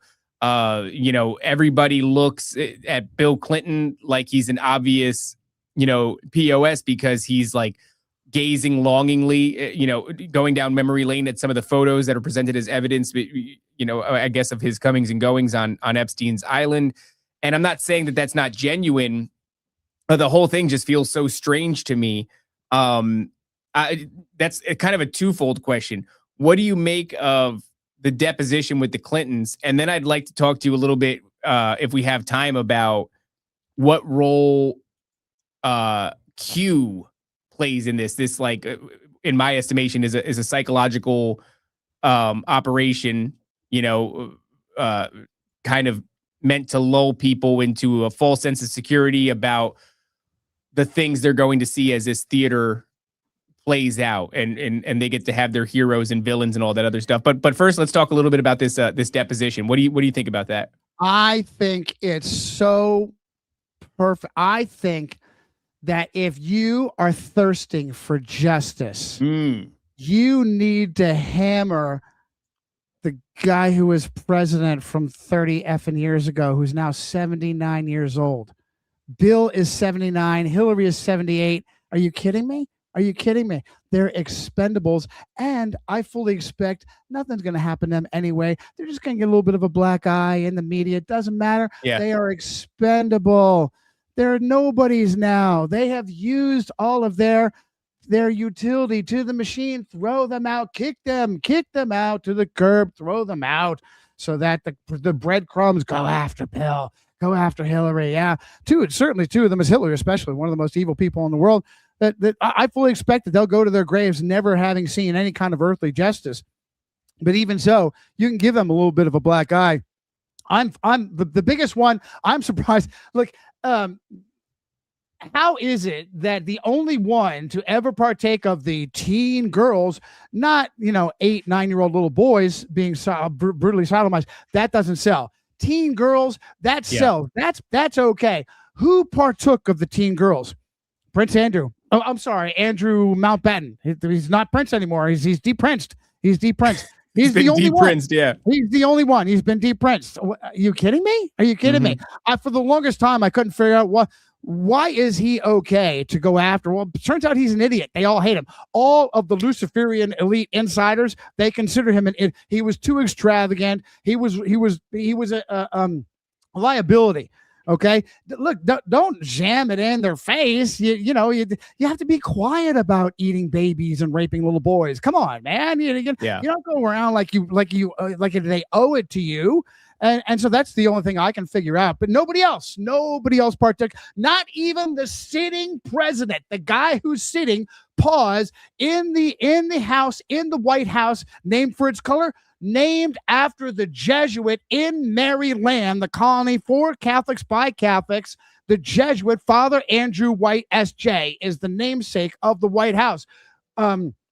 The architecture is a mirror image of the architecture, the pagan Luciferian sex magic of the Vatican, of Rome, of a phallus of Osiris, the cut off ding ding PP of Osiris, stolen from Heliopolis, the city of the sun in Egypt, and put in St. Peter's Square in the middle of a sun worship 8-spoked British flag. Across from the womb of Isis, the dome of the St. Peter's Rotunda, just like it is off the Potomac. As a matter of fact, people used to call Washington, D.C. Little Rome on the Potomac because it was a pornographic exaggeration of St. Peter's with a big phallus that is literally 6,666 inches tall across from the womb of Isis, the Capitol Rotunda. Capitol, what is a capital? It's in honor of Capitoline Hill, one of the 7 heads, one of the 7 hills of Rome. It's the Jews, Johnny. It's the Jews. Okay? I just went on a crazy rant and I lost my way. I don't know. That was pretty fair, though. We were talking about the connectivity of all these people. Well, we were saying, the deposition. Yes, I got it. And let me tell you, by the way, your question in relation to Epstein, I fully expect that he's over there sipping my ties on Rape Island. I to this day, I don't. He was theirs. The machine has a balance. The machine is fickle. The machine will do you dirty in a heartbeat. They will kill you just because it's fun. And they also will protect you because if word gets out that you owe to the machine and they do you dirty anyway, then you're probably not going to stay loyal to the machine. So they can't do it too often. I fully expect that Jeff is sipping Mai Tais on Rape Island next to Ghislaine. To this day, I'm waiting for Ghislaine's perp walk and her. And no, we have these pastel paintings of her in court with an art. Stop. Are you kidding me? Well, Johnny, come on. We don't want to invade the sanctity of the courtroom with cameras, unless, of course, that's the most insane, antiquated, practice ever. Is that we're drawing people in the courtroom still? Why is that still happening? Why aren't we to make cover up and corruption easy? That's the only reason, right? Corruption easy, absolutely. Unless, of course, it's someone like Jeanine Pirro, who is a Lebanese Jew, Catholic, and she has her own TV show of Judge Jeanine. And Jews and Jesuits, Judge Judy, Judge Jeanine. Pick one. We can all have a good time laughing at the farce that is the justice system. Right. And she was just recently installed as, I don't know, some kind of Donald Trump. The number of Catholics that have been installed by, Donald Trump, he's owned by the Jews. Jeanine Pirro is now like the highest federal authority in Washington, D.C. And she's bitch slapping conservatards that love Guy Fawkes News. How many blonde Catholics are on Guy Fawkes News? Endless numbers of blonde Catholics on Guy Fawkes News, right? She was over there. They loved her. Now she's the top federal authority, legal authority in Washington, D.C., and she's telling the magatards and conservatards, you even think the word gun, and you're mine. You and your gun are mine. No one should even be thinking the word gun in Washington, D.C. Wait a minute. Where's Jeanine? Where's Judge Jeanine? You used to be the rah conservatard on Guy Fawkes News. No. How easily it comes out. How easily it comes to the surface. She's Jewish, right? No, I think it's Lebanese Maronite Catholic, something like that. Very devout. You don't think that we're going to see like because I understand the idea of like we're not going to see justice and we're not going to see these people. Maybe the Clintons will get a black eye, like you said. I never got a chance to answer you, Wesley Clark. Wesley Clark, he's Jewish, right? He's Catholic now. Wesley Clark. Oh, by the way, he made his prediction when? After he retired. I think there's something to it, but I don't know that it's some kind of Pike Mazzini letter. Giuseppe Mazzini, Jesuit, Jesuit Mazzini. Everybody's heard of Albert Pike. Nobody's heard of Mazzini. Oh, the letters. It's true. It's true. It's going to be 3 world wars and wrapped around Israel, the creation of Israel. Who created Israel? Israel was created from the beginning. The same way that Epstein was created as a distraction. Israel was created as a distraction. April 19th, 1799, somewhere thereabouts. A guy by the name of Napoleon Bonaparte has a declaration ready to go. I'm creating Israel. Napoleon Bonaparte, he's Jewish, right? No, he's Italian, almost certainly Jesuit trained, Catholic, Freemason.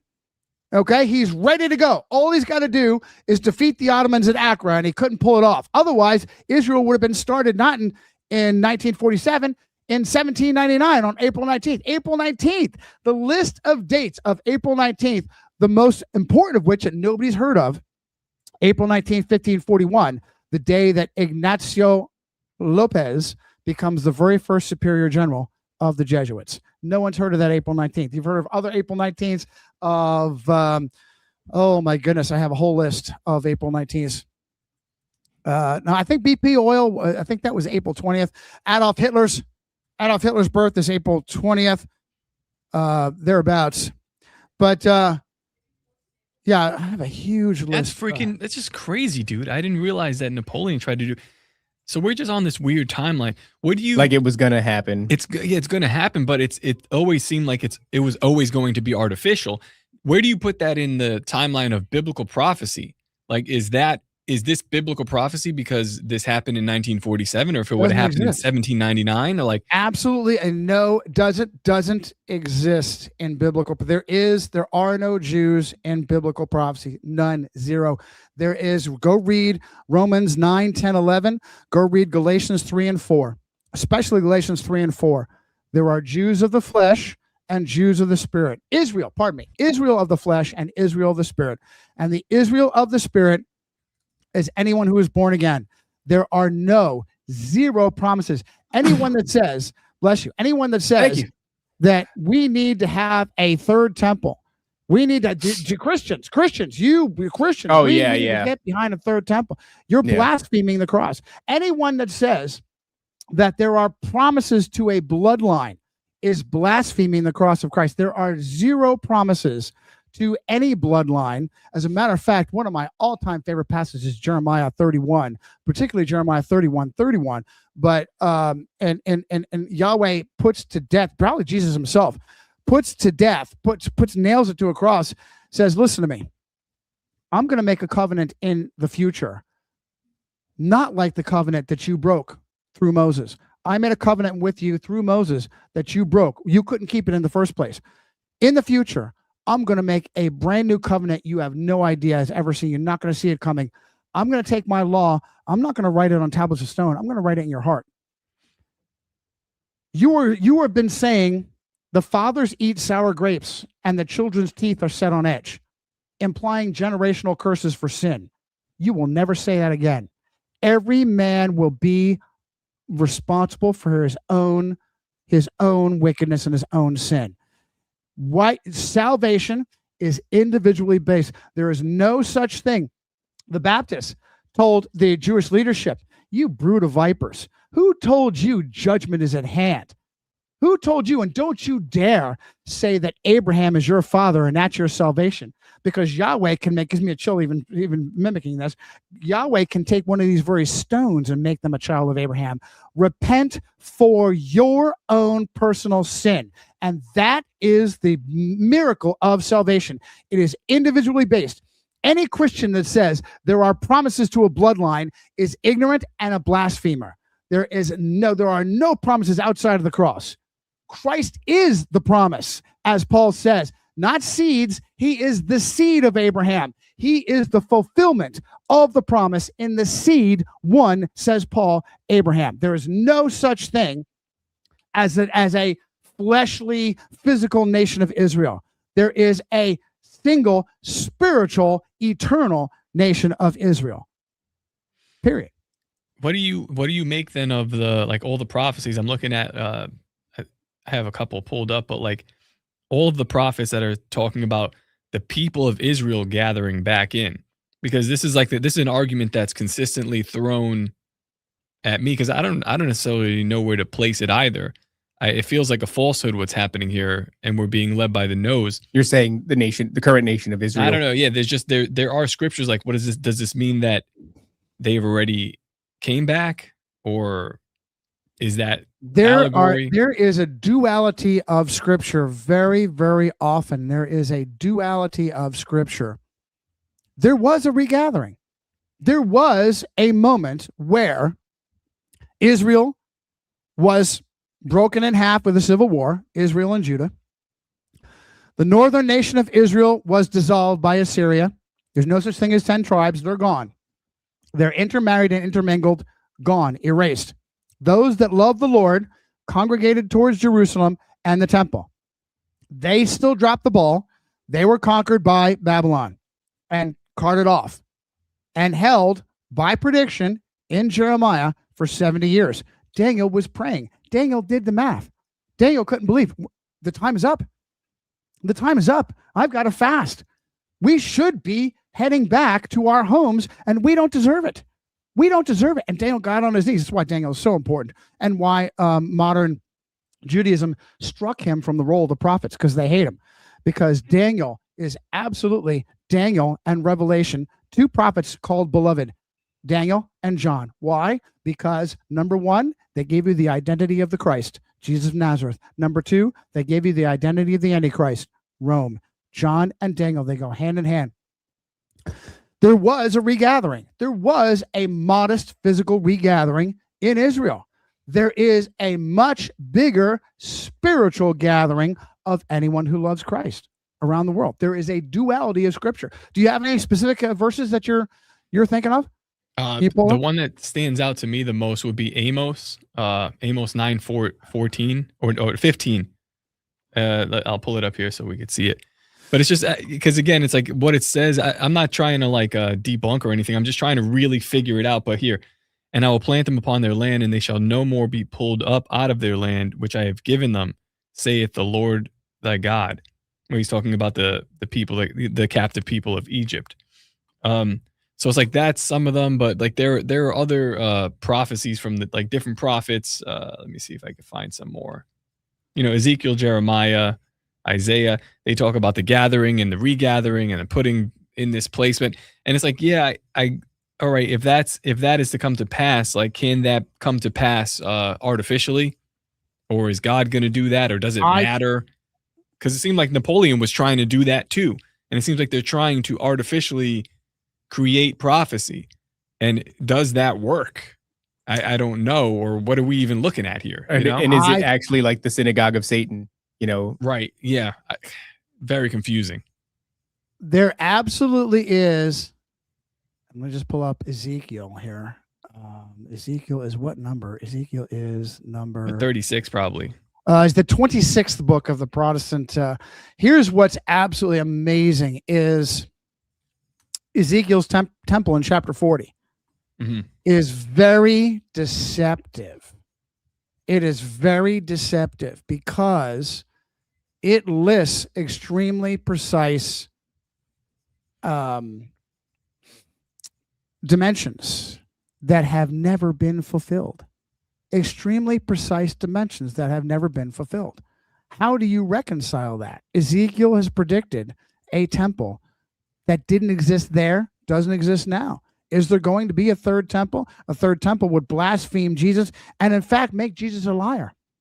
A third temple would make Jesus a liar because he cursed the temple and said, you prefer the inadequate. Paul clearly states the blood of animals does not save. You prefer the inadequate facsimile of me? I'm the real thing. You will never have it. One stone will not be left on another. Is Jesus a liar? Galatians 2:18. If I tear down, let me get the exact words. If I build again the things I've destroyed, I make myself a transgressor, a sinner. There will never be a third temple. So why is Ezekiel so precise on a temple that never occurred? There's a spiritual duality there. The only way you could possibly interpret that is that each dimension has a spiritual connotation and a spiritual meaning. If I can give you some specific I mean, or they could just build this temple and it's a complete blasphemy. That could also be it as well, which I'd agree if it does get built, that's what it is, because yes, Jesus already is that temple that he prophesied. So doing that is just a bigger spit in the face. And they were going to do that, right? Because there's this accelerationist aspect where they keep trying to do this fulfillment of prophecy or push things along or things of that nature. And so, which is, and the way that I look at it, it just seems wrong. It seems inherently wrong to try to force God's hand to force, the second coming. And the more we look at biblical prophecy, the more it just looks like man-made forcing things. Yeah. And it's almost like they're going to force it. God has written about it previously. And it's this vicious cycle that we're going to do anyway. It's like, watch, these dummies are going to do it. Yeah. That's kind of what it seems like. Right. This reminds me of 2 Thessalonians 2, of the son of perdition sitting in the Holy of Holies and blaspheming. Wait, hang on. Wait a minute. That's a blasphemy itself. There's no place to sit in the Holy of Holies.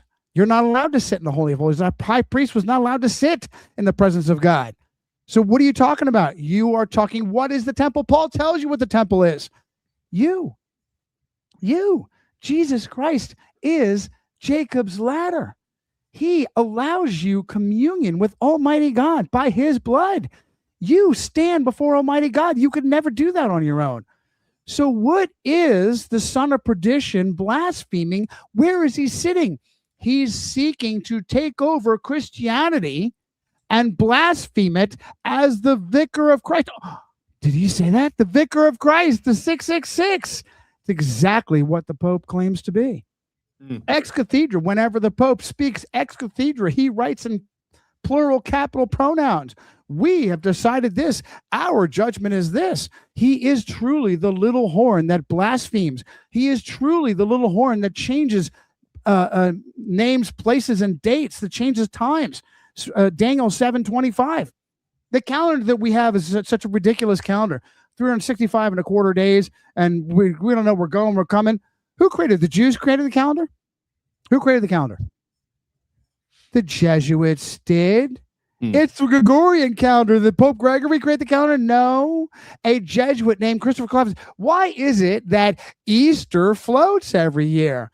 Because the Jesuits didn't want you ever understanding that Jesus of Nazareth fulfilled the Passover to the day, to the letter, to the minute, to the jot and tittle. They didn't want you understanding that. And so they could go and look up in some of the better calendars. There are Indian calendars that are better than the ridiculous mess that we have. Yeah. Based on a tortoise shell. There are brilliant Indian calendars based on a tortoise shell of like 13 squares and 25 to 30, whatever. Are you kidding me? And we pushed that aside for 365 and a quarter and a leap year and 28 here and 31 there. And I can go in and come in. They literally have changed dates and times, just as Daniel predicted in 725. And the little horn, how much does the little horn perfectly predict what are popes? Popes are wannabe kings. That's why they changed their names, just like the inbred kings did. Who do we have now? We have the Leo number 54, and what that's not his name, is Prevost. His name is Prevost. What he changed his name for? Because they're tapping in to the divine right. They have the divine right to rule over you. And oh, by the way, according to which papal bull? According to Unum Sanctum. According to Unum Sanctum, written in how long ago? 13. Let's see here. When was Unum Sanctum issued? According to Unum Sanctum, issued in 1302 by Boniface, every one of you belongs to the Catholic Church, whether you're Catholic or not. I've heard that, yeah. Every human soul belongs to the Catholic Church, whether you like it or not, whether you know it or not. Read Unum Sanctum for yourself. In the same way that the British Empire belongs to the Catholic Church from 1213. John, what is his nickname? Not Longshanks. Lackland. John Lackland. So Henry, his father, Henry II, had this problem, investiture. And guys, I can keep going. You tell me when you have to cut it off. No, I mean, after I was going to bring it in for a landing after this thought because we're getting a little bit long. We have another episode coming up soon, but please finish your thought. Yeah. So real quick, the British Empire is owned by the Catholic Church since 1213, and nobody knows this. John Lackland, the son of Henry II, the brother of Richard the Lionheart, right? Henry II had this investiture issue. Kings and queens, Catholic kings and queens, they want to pick whoever's cardinals and bishops for their, especially in England, because England has this ultimate cleric, the Archbishop of Canterbury, and he's like the mini pope of England. And so it's critical for the British monarch to pick their own. But instead, they are loyal. They are loyal to Rome. They are loyal to the papacy. And it's an insurgency. It's an absolute insurgency. And Henry II was thrilled that Thomas Becket was going to be named the Archbishop of Canterbury because Thomas Becket was a rare, homebred, homegrown Briton that Henry II is like, oh, finally, not a Polish guy, not an Argentinian, finally a homegrown Briton. And as soon as he became Archbishop of Canterbury, he flipped the switch and he was 100% for the Pope. And to hell with you, Henry II.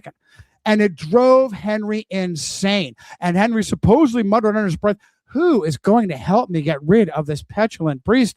And some knights took it upon themselves to give a propaganda coup to the papacy and kill poor Thomas Becket on the altar as he was crying out to the Mother Mary, please don't kill me. No, death to the traitor, death. And gave a propaganda coup to Rome. And Henry had to go back crawling on his hands and knees. Please don't excommunicate me. Why? He didn't give a crap about excommunication. He cared about the moment being excommunicated, the Pope would then release all of his Catholic subjects from loyalty to him. And so the little Hispanic lady that cleans her toilets and the little Irish lady that wipes her butt and makes her food like Typhoid Mary, by the way, real thing and buried with honors at the Jesuit Fordham Cemetery, they suddenly become assassins. You have an army of assassins waiting to do you dirty. It's not experts, just an army of amateur assassins. So you did not. This is why the Chinese Communist government pays $2 billion a year in Peter's pence to the Vatican. No, that's not me. That's Gao Wengui, the real estate mogul who is good friends with Mr. Kevin Bannon, who I believe is Q. Right? Oh, yeah, Bannon, yeah. Yeah. So Peter's pence, okay? So Henry II hands it over investiture. His son, John Lackland, took over for him and had the same problem of investiture and had this battle. I want to pick mine. No, says the Pope. Innocent number 3, the same guy that started Crusades. What were the Crusades? Christians going into the Holy Land and killing Muslims and Jews? No, Catholics murdering Christians in Europe. You ever heard of that? Innocent III did it. Innocent III sent Roman knights to murder women and children, Christian women and children, Bible-believing Christian women like the Albigenses and Waldenses. This is the same Innocent III, okay? 1213. So John was like, I need the Pope. I'm screwed. I need the Pope. France is going to invade. I need the Pope. I will go on just like Daddy did. I will crawl on my hands and knees, whatever they said. And Innocent number 3, De Conti, said, you're not coming here. I'm not soiling my hands on you. You will give your crown, King Edward's jewels, to my legate Pandolfo. You will give your crown to my legate, and he will loan it back to you from me. That's not me. Look it up. 1213.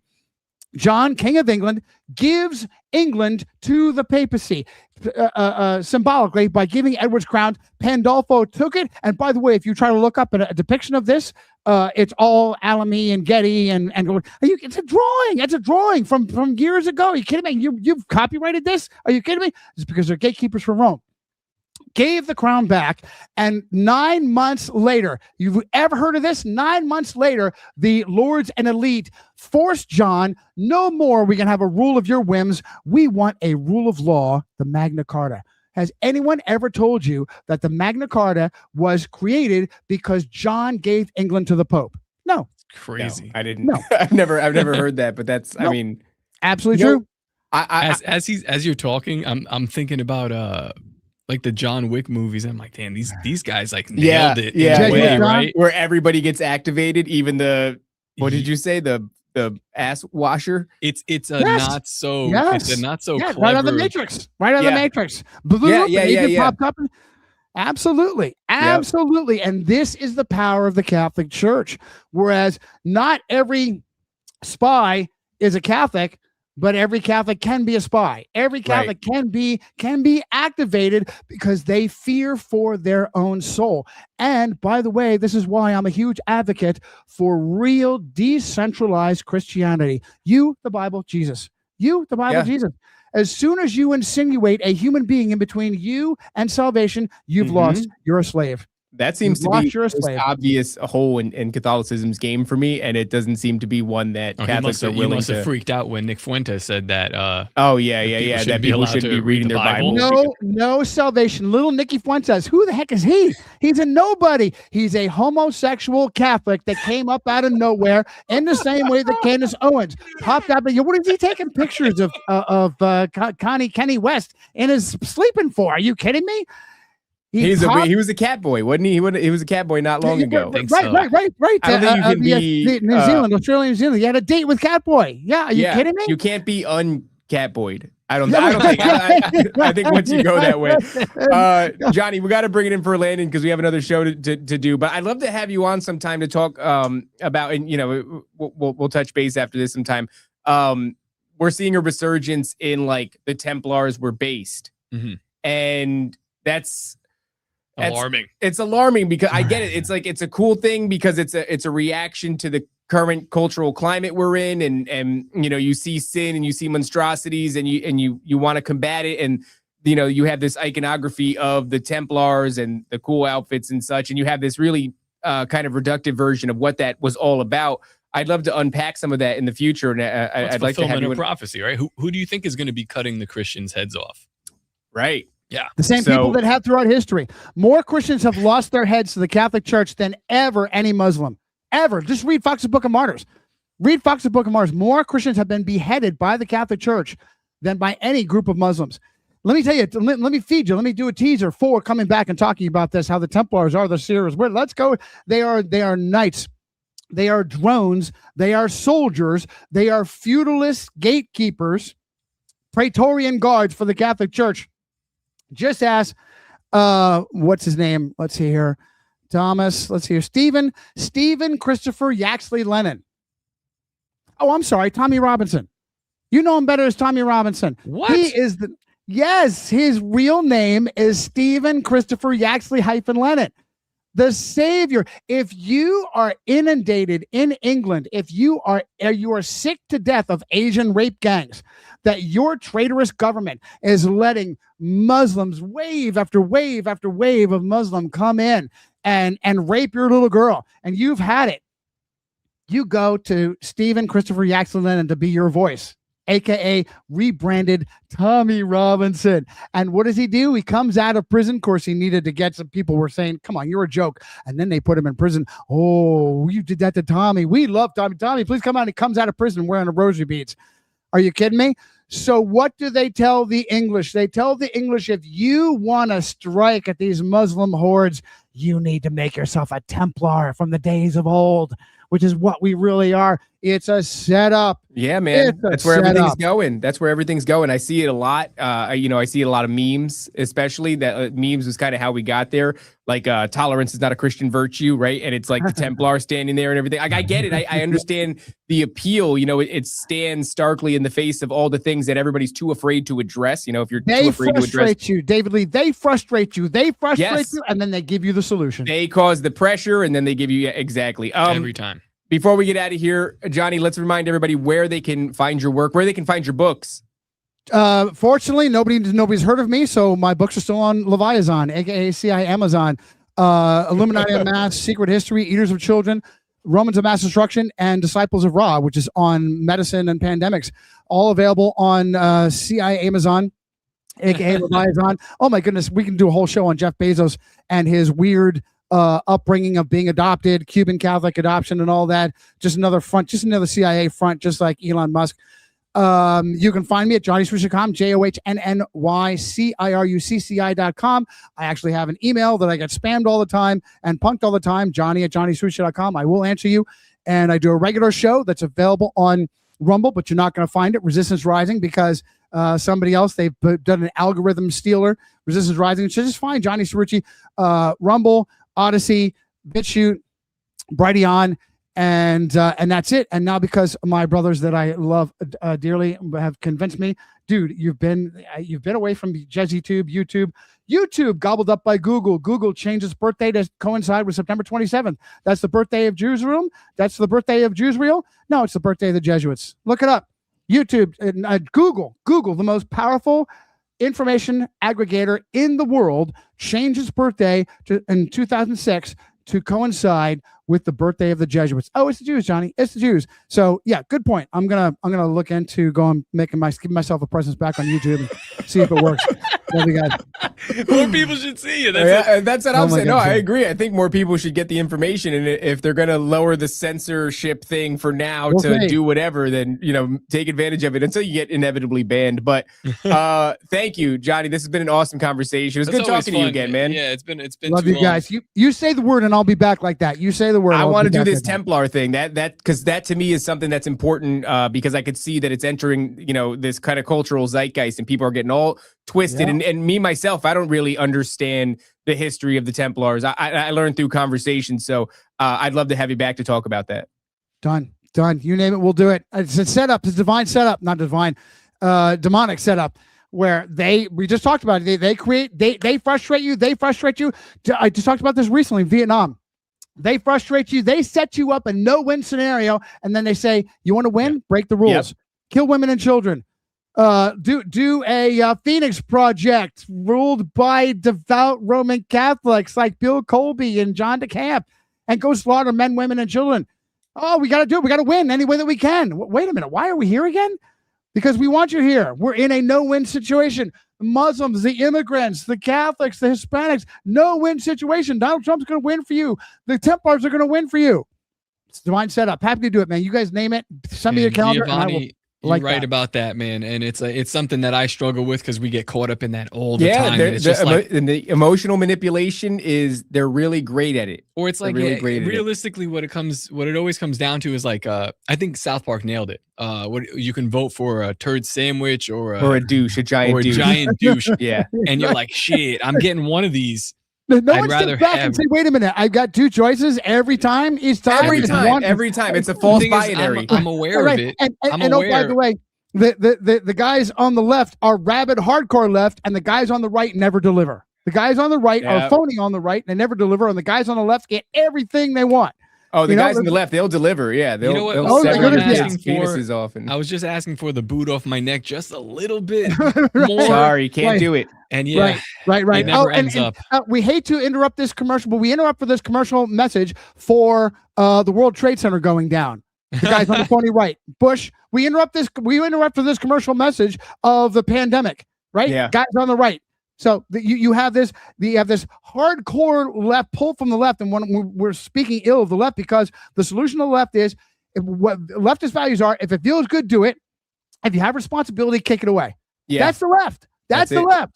Whereas the right is, wait a minute, outside of me, I have a higher calling, a higher responsibility. I need to beat down my own desires. I have to live for my kids, live for my wife, live for my faith, live for my God. That's have that. That's what the essence of the right is supposed to be. And so those phonies on the right, and as the phonies on the right are proven not to be delivering anything, oh, boom, we have this massive, insane false flag that also interrupts, that would never be able to pull off from the left. So there's the paradigm right there. That's the game plan. Damn. That's it. But all right, listen, we got to bring this in. We have a show in like 10 minutes. But Johnny, again, thank you for having us. And thanks for coming back. No. Always a pleasure, brother. Guys, until next time, don't forget to obey, submit, and comply. We'll see you later.